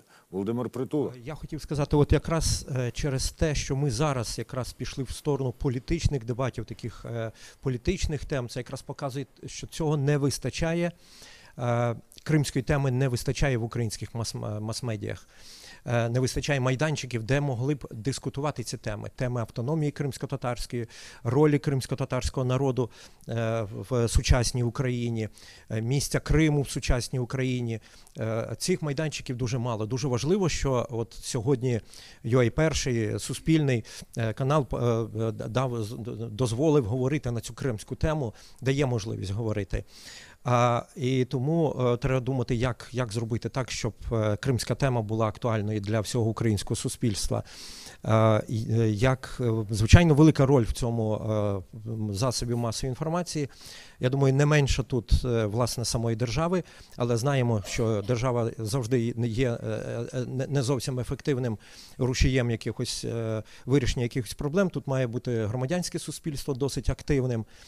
Я пропоную повернутися до теми все ж таки можливості, яким чином суспільство може допомогти журналістам висвітлювати кримську тематику, як громадянське суспільство може стати таким просвітником, яким був 130-150 років тому Гаспринський, який почав з того, що він став просвітництва, власне. Нам потрібні такі лідери, які б могли б доносити кримські проблеми до широкого загалу. А повертаючись до того, як працювати журналістам в Криму, звичайно, що працюється там журналістам досить важко. І я, чесно кажучи, надзвичайно вдячний і з великою повагою ставлюся до тих наших колег з материкової України, які продовжують їздити, які висвітлюють цю тему. Я можу багато прізвищ називати, і в тому числі і російських колег-журналістів, які виконують чесно функцію журналіста, справжніх журналістів. Я міг би назвати Тараса Ібрагімова, Антона Наумлюка, російського журналіста. Багатьох інших тут вже прізвища звучали, які їздять, які працюють з ризиком для життя. Але ми мусимо говорити про тих кримських колег, які їх не так багато залишилося в Криму, але вони залишилися, вірніше, я б сказав, їх багато залишилося в Криму, які продовжують працювати, чесно працювати. Я мушу згадати Миколу Семену, нашого колегу, який за 2 роки співпраці з Кримреалії написав більше 5000 текстів. З 14 по 16 рік ми от нещодавно видали книгу на 1000 сторінок його репортажів про ситуацію в Криму. Це справжня історія перших днів окупації, перших років окупації і спротиву кримчан цієї окупації. І зараз він засуджений, він був заарештований, він був затриманий російською окупаційною владою, зараз засуджений до умовно поки до 2,5, сподіваюся, років, але на 3 роки він позбавлений можливості писати. І переслідують дуже багато ми їх називаємо громадських журналістів, яким теж загрожують і реальні в тому числі терміни. І ми мусимо говорити про тих журналістів, яких витиснули з Криму, які вимушені були поїхати. А Яна назвала цифру 40, в мене сумніви. Лише в Кримреалії 28 таких журналістів. Я думаю, що не менше сотні журналістів, які були змушені покинути Крим під тиском, під погрозами, загрозами життю. Я згадаю Андрія Щекуна, який був викрадений і кілька тижнів перебував в підвалі, зв'язаний з зав'язаними очима і під постійною загрозою його життю.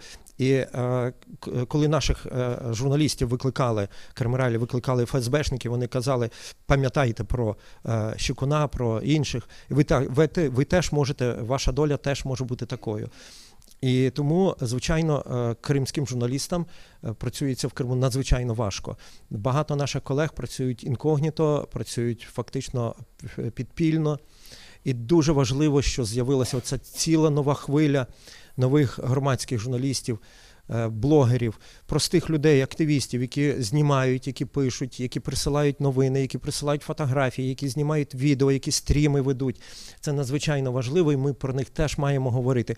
І маємо говорити про нашу підтримку, висловлювати нашу підтримку багатьом з них, які зараз теж були заарештовані, які зараз під судом, під слідством, і їм теж загрожують реальні терміни, а ми не знаємо ще, скільки людей, на скількох людей полюють російські спецслужби і російські там бойовики, які перебувають зараз в Криму. Володимир Притула, керівник проєкту «Кримреалії». Мені цікаво, щоб якось розворушити наших молодих людей, хто збирається реально працювати журналістом з тих, хто навчається зараз на цьому факультеті. Ага, ну трохи є, слухайте, ну менше, ніж навчаються реально на журналістиці. Хто б хотів поїхати в Крим і з ким би ви там розмовляли, у кого б ви взяли інтерв'ю? Чи є у вас відповідь на це питання? Чи хотіли б ви дійсно працювати на окупованій території, де, як ми чули, це небезпечно, да? Але тим не менш це можливо? Чи є сміливці? В теорії хоча б, нікого відправляти в Крим не будемо зараз. Слухайте, дуже цікаво, да? Дуже насправді цікаво таке мовчання. Можливо, через нерозуміння того, що дійсно відбувається сьогодні в Криму. Я думаю, що не треба зразу світити всіх людей. Я думаю, вони підійдуть до тебе після програми і скажуть, тому що ти сама розумієш, що насправді це є небезпечно їхати і зараз сказати, що я б поїхав би. Тому ті, хто Момент їздять зараз в Крим, вони про це інтересу, не розповідають. Дарина Бережньова. Це теж наслідок того, що ця тема і її важливість не присутня достатньою мірою в медіа українських. І якби це пафосно не лунало, має бути, в нас є герої. Так, про яких говорив Володимир, ми знаємо про Сенцова найбільше, так, люди, напевно, з тих, хто не стежать уважно, але і Володимир Балух, і їх дуже багато. І після казуса Савченко ми, напевно, боїмося трошки робити собі якихось нових героїв, але вони є, і треба їх підтримувати, про них говорити, писати їм листи, нагадувати постійно, там, святкувати дні народження, робити пікети, і нікуди не подінуться ці загальні національні медіа. Якщо буде пікет такий величенький, вони прийдуть, про це скажуть, і тема буде постійно лунати. Ну і ще не треба забувати про таку трошки втому за 4 роки від негативу. Всі спостерігають про падіння рейтингів новин про війну. Так само люди, їм боляче думати про Крим. Дійсно, багато хто вже викреслив для себе можливість повернутися туди з пересічних глядачів, читачів. І ми не такі, я, наприклад, впевнена абсолютно, що це станеться і раніше, ніж, можливо, ми навіть сподіваємося.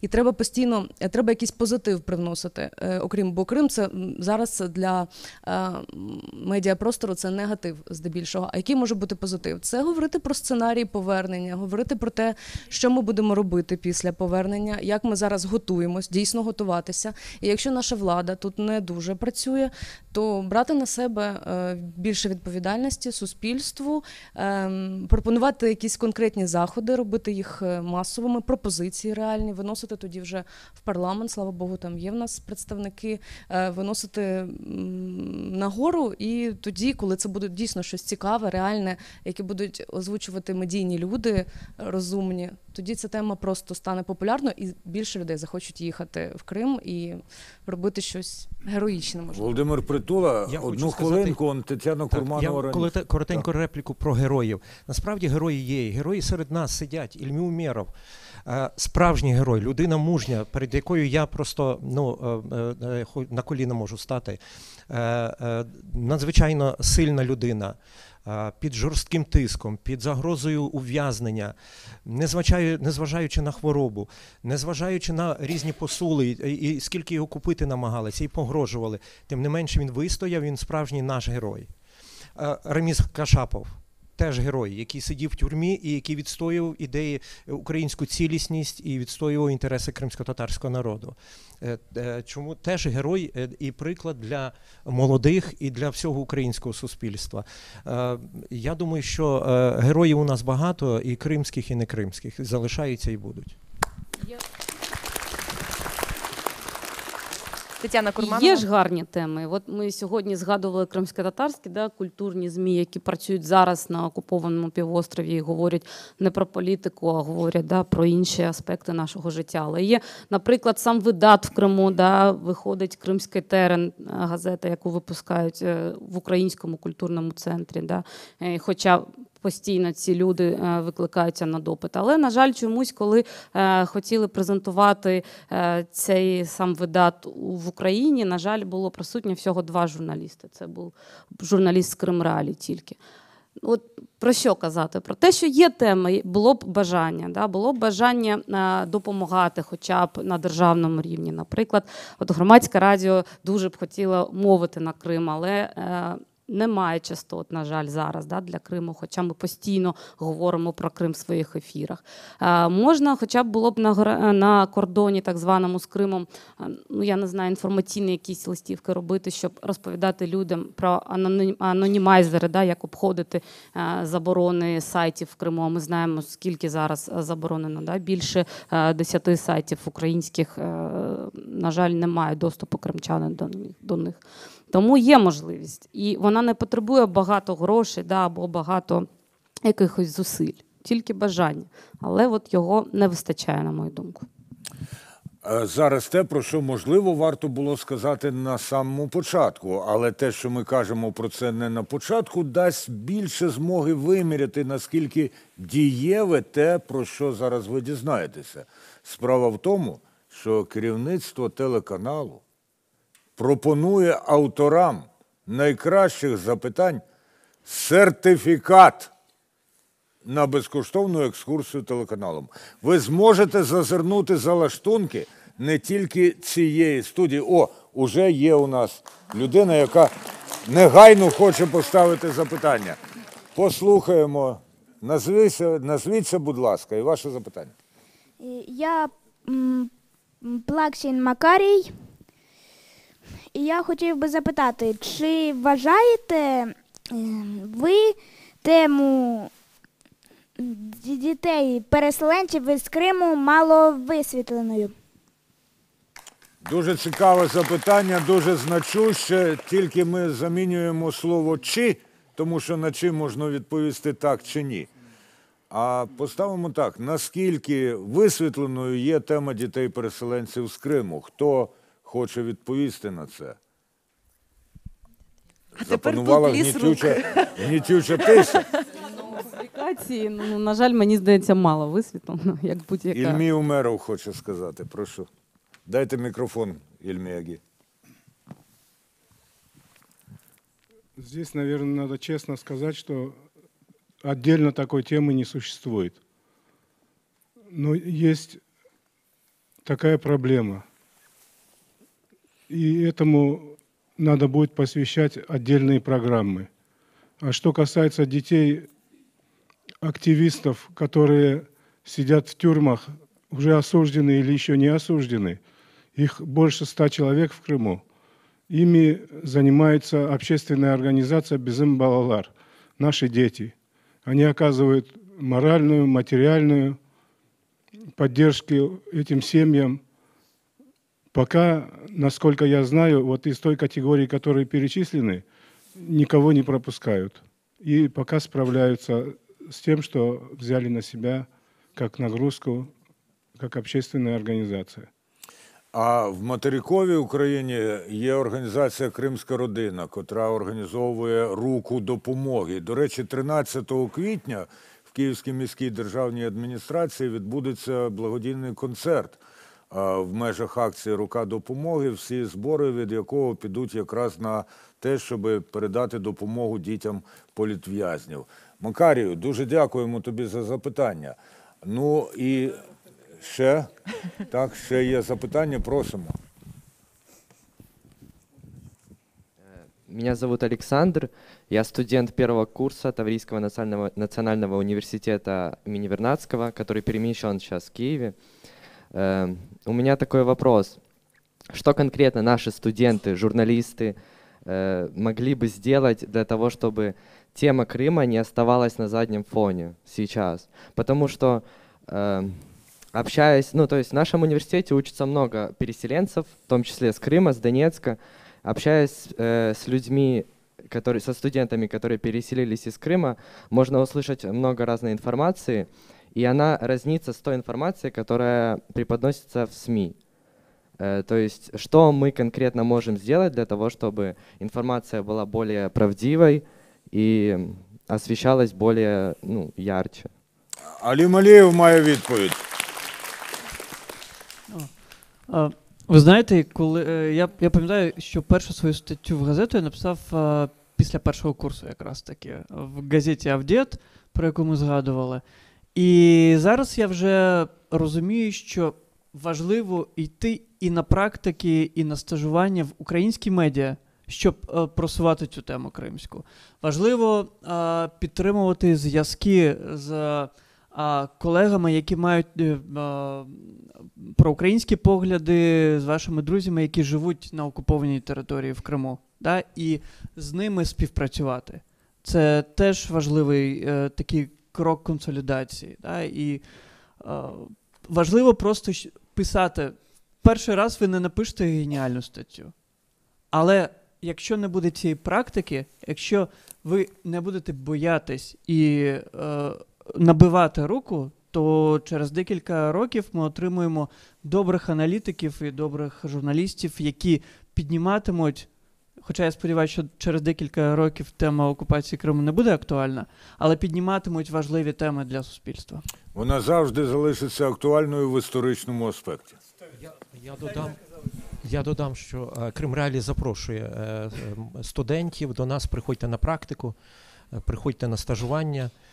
Ми завжди раді до нас, і це для нас поширена, в принципі, практика. Ми беремо студентів, і зараз кілька ваших колег з нами співпрацюють, тобто після практики залишилися працювати. Я підозрюю, що Гаяна Юксель. Я бы тоже хотела. Александр, я в прошлом году преподавала журналистику в Таврическом национальном университете. В этом году уже не смогла взять часы, потому что достаточно серьезная нагрузка. А в Крыму имею 15-летний педагогический стаж и открыла специальная журналистика. Поэтому студенческую аудиторию, студентов знаю очень хорошо, очень люблю. И считаю, что каждый журналист-практик должен иметь свою творческую лабораторию, в которой он должен воспитать молодое журналистское поколение. Вам я могу сказать только одно. Будьте просто более активными. На самом деле все возможности у вас для того, чтобы поднимать тему Крыма, освещать тему Крыма, делать что-то для этого общего дела есть. Педагоги вам предлагают различные формы, методы для самореализации. Я знаю, что вам предлагают и стенную газету, и электронную версию, и социальные группы. Вам предлагают практики в СМИ, крымских СМИ. Пожалуйста, вас пригласили. Мы вас тоже приглашаем. Любые ЮА Крым, я думаю, никогда не откажется от студентов. Любые другие формы проявления вашего мнения, вашего отношения к действительности, молодежные, креативные, они всегда будут приветствоваться. Будь то флешмобы, будь то социальная активность в сетях, Инстаграм, пожалуйста, он прекрасно используется молодежными площадками, и все это очень интересно, очень ярко, очень неординарно. Поэтому у меня к вам просьба быть просто более активными и находить себе применение. А все те, кто работает в этой сфере, они вас обязательно поддержат. И я здесь хотела бы сказать, Владимир, уже поскольку у нас такой формат, нет возможности сразу для реплики, 40 крымских журналистов – это те истории, которых зафиксированы для международных организаций. Несомненно, их гораздо больше. Есть наши коллеги, которые обладают счастливой возможностью ездить в Крым. Это просто счастливые люди, они здесь работают и могут ездить в Крым. Конечно же, их истории не оглашаются. Я по-доброму им завидую, потому что не могу поехать домой. 40 – это те, которые были в 2014 году и которые выходили вот с такими вот трагическими историями, как наша. Я собі дозволю. Сергій Громенко. Я собі дозволю для Олександра одну практичну пораду. Безумовно, йти на стажування потрібно, але є одна штука, яку можна зробити прямо зараз, не чекаючи кілька років, поки ви станете там професійним журналістом. Називається це фіксація усної історії, надзвичайно поширена форма збереження матеріалів на потім. Найпростіше, є така відома фраза, що кожен в житті може написати бодай одну книжку про себе. Кожен з тих, хто перебрався з Криму і зараз почав нове життя фактично на материку, може розповісти свою історію. Хай вона буде коротка, але це буде його історія, і вона дуже важлива тут і зараз. Кожен з вас, кому це цікаво, може записати кілька таких історій від своїх колег. Ви всі можете разом створити на будь-якій безкоштовній на будь-якому безкоштовному майданчику електронному якийсь такий живий блог для того, щоб зібрати, хай це буде 10 свідчень, хай це буде 20 свідчень. Хай, можливо, ви поки що не знайдете можливості їхнього застосування, можливо, у вас там не буде вистачати часу і натхнення для того, щоб зробити з цього матеріали для друкованих ЗМІ загальноукраїнського масштабу. Тим не менше, зберіть прямо зараз ці свідчення, зберіть прямо зараз ці історії людей, які хочуть з вами поділитися. І після того, як ви навчитеся, після того, як ви пройдете стажування, welcome, повертаєтеся до зібраних матеріалів, і у вас може бути ексклюзив, якого більше ні в кого не буде. Зараз усна історія повертається, вона насправді вже років як з 50 повертається, але зараз в Україні починається бум.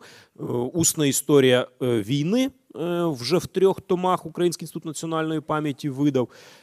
Усна історія анексії Криму, я сподіваюся, цього року вийде перший збірник. Тому велкам до цієї справи. Ільмі Умеров, Алі Малієв, Іскандер Барієв. Я хочу добавить к тому, что мои коллеги уже сказали. Если вы собираетесь стать журналистами, то каждый должен начинать с самого себя. Должен понимать, что когда задают вопрос, готовы ли вы поехать в Крым, вы как минимум должны были поднять руки. Никто руки не поднял. Это, с моей точки зрения, не очень хорошо. Недостаточно патриотизма. Опять можно винить политиков, можно винить журналистов, которые не дорабатывают. Но я просто призываю вас, каждого, если кто из Крыма уехал, независимо по какой причине, начинайте с самого себя. Хотите или желаете вернуться на родину? Дякуємо. По 30 секунд Алієв і Барієв, і будемо підбивати підсумки. У мене абсолютно навіть менше вийде. У мене зараз склався пазл. Перше і друге питання. Коли питання про дітей, дійсно, ніхто з нас перші секунди не знали, що відповісти. Друге питання, що ми можемо робити? Слухайте, у вас пазл співпав. Один інтерв'ює іншого на цю тему, збирає думки щодо цієї теми і пробує зробити матеріал. От і все. Я так припускаю, що один власник сертифікату інтерв'ює другого власника сертифікату за найкраще запитання. Іскандер Барієв, 30 секунд. В первую очередь, относительно детей, конечно, есть у нас, вот мы уже видим, дети, которые могли бы инициировать детскую передачу. Я думаю, любой из наших площадок могли бы предоставить такую возможность реализоваться. Но что касается студентов ТНУ, тут в основном, я так вижу, это студенты ТНУ, мы неоднократно встречались. ТНУ, конечно, должен быть кузницей кадров для Крыма. В ТНУ должна работать лаборатория по деоккупации Крыма, разрабатывать различные стратегии, идеи и так далее. И мы встречались, я вижу тут много знакомых лиц, и мы говорили об этом. Мы сейчас будем анонсировать, я имею в виду Крымско-Татарский ресурсный центр, анонсировать новый набор в Академию публичной дипломатии, где как раз-таки обучаем вот всем этим процессам. Поэтому будьте активны. И тогда вы действительно сможете к завершению своего обучения в университете получить именно ту практику, которая вам пригодится всегда в жизни. Дякуємо. До речі, цікаво моє спостереження, тому що коли я дивлюсь кримські ток-шоу або інтерв'ю, або якісь такі на телебаченні, саме кримські, підконтрольні Росії, медіа, які там сьогодні існують, і російські, до речі, також це цікаво. Береться тема, а що ж там в Україні відбувається, а які проблеми, а вони погані, а там незаконно, а там ще щось. І вони довкола цього ведуть дискусію. За сьогоднішні вже майже 2 години ми жодного разу не говорили, скажімо так, щось так про саме кримських журналістів, які називають себе журналістами, а такими насправді не є. Тому що у нас є що обговорювати тут, серед журналістів кримських справжніх, і це дуже цікаво. Перед тим, як надати слово нашим промовицям і промовцям для підбиття підсумків, є дуже важливе питання, яке ми всі маємо зараз залагодити, але для того нам треба знати, а скільки у нас сертифікатів. А ну, скажіть мені у вухо. 1, 2, агов? Скільки у нас сертифікатів? Все чудово. Отже, якщо ми готові, режисер підказує, сказати, що обидва запитання були влучні, у саму, як кажуть, точку, то ми можемо і Макарію, і Олександру присудити по 1 сертифікату. Хто за? Прошу голосувати. Оплески, ваші оплески ми приймаємо. Отже, Макарій, Олександр, у вас буде унікальна змога зазирнути за лаштунки не тільки цієї студії. І тепер нагадаю, що у нас 6 дуже поважних експерток і експертів. Як сформулюємо запитання? А що несподіваного для себе ви ще не сказали? Сергій Громенко, історик, Крим.Реалії, блогер. Ну, з того, що я міг би сказати, не сказав і не скажу зараз, а тільки натякну, що в нас насправді працюють не тільки проросійські медіа проти України, але так звані ультраліберальні медіа, які також немало шкодять. Але у нас вільна країна, і ми мусимо якось з тим залагоджувати в самій Україні, тим ми будемо відрізнятися від Росії. Це щодо питання там загальножурналістської і наперед. Що стосується там конкретно моєї діяльності, можливо, хтось би колись би в майбутньому зацікавився саме історичною журналістикою, мені особисто було би приємно. Дякую. Дякую. Дарина Бережньова, головна редакторка агентства QHA. Несподіваного для себе я хочу сказати, що я не сподівалася взагалі, що йду на таку цікаву подію, прямий ефір і великий реально такий марафон, медіафорум. Я думала, це буде такий круглий стіл, і тому я приємно вражена і хочу сказати, що це теж така цеглинка навіть цеглинкою не хочу називати.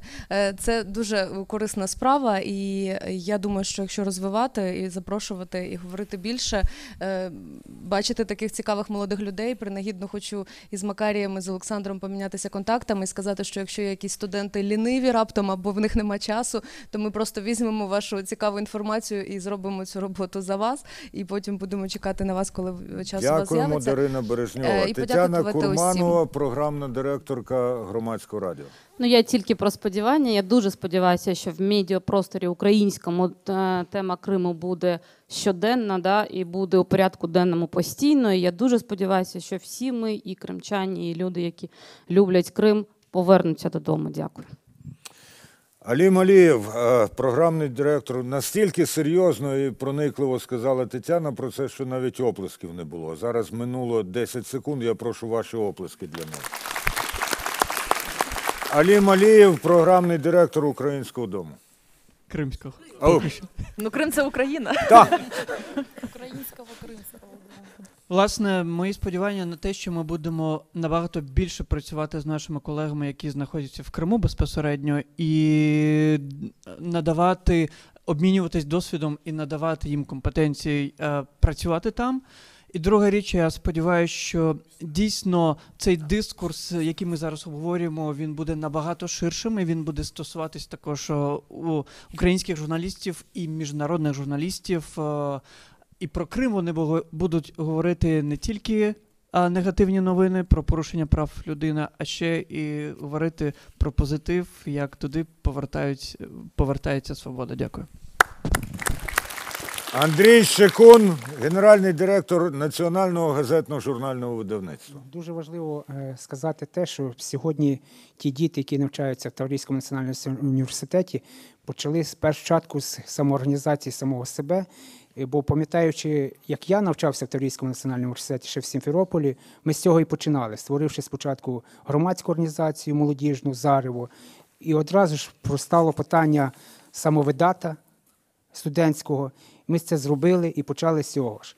Окрім цього, звісно, щоб контент більший і було в інформаційному полі України, також треба, щоб держава повернулася до цього питання. Можливо, виділити державну підтримку саме на грантовій системі, підтримки для загальноукраїнських ЗМІ, не тільки кримських, щоб вони могли в своїх на телебаченнях радіопрограми спеціалізовані робити ті телевізійні програми, радіоефіри, друкованих засобів масової інформації і тим самим фінансово підтримувати поїздки цих загальноукраїнських засобів, журналістів засобів масової інформації до Криму для отримання належної інформації.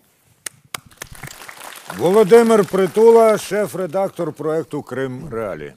Я в продовження того, що сказав Андрій Щекун, це дуже важливо справді, щоб трошки стимулювати в тому числі українські мас-медіа, щоб вони отримували інформацію, шукали інформацію про Крим. З іншого боку, це мають бути такі широкі державні програми, підтримку тих мас-медій українських. Крим.Реалії є міжнародним проєктом, тому це не стосується Крим.Реалії. А от українських мас-медій, кримських, які працюють для окупованих територій Донбасу, Луганська і Криму і Севастополя. І теж хотів би згадати долю Кримської світлиці, єдиної повноцінної і багаторічної, вже з 25-літнім досвідом роботи в Криму україномовної газети. І вона потребує зараз підтримки тут в Криму, в Києві, перепрошую, зараз редакція перебуває тут, і я думаю, що це дуже важливо, щоб і українське суспільство про це знало, і українська влада підтримала цю газету. Це єдина газета, яка видається для Криму, для кримчан, і ще й українською мовою, яка продовжує видаватися.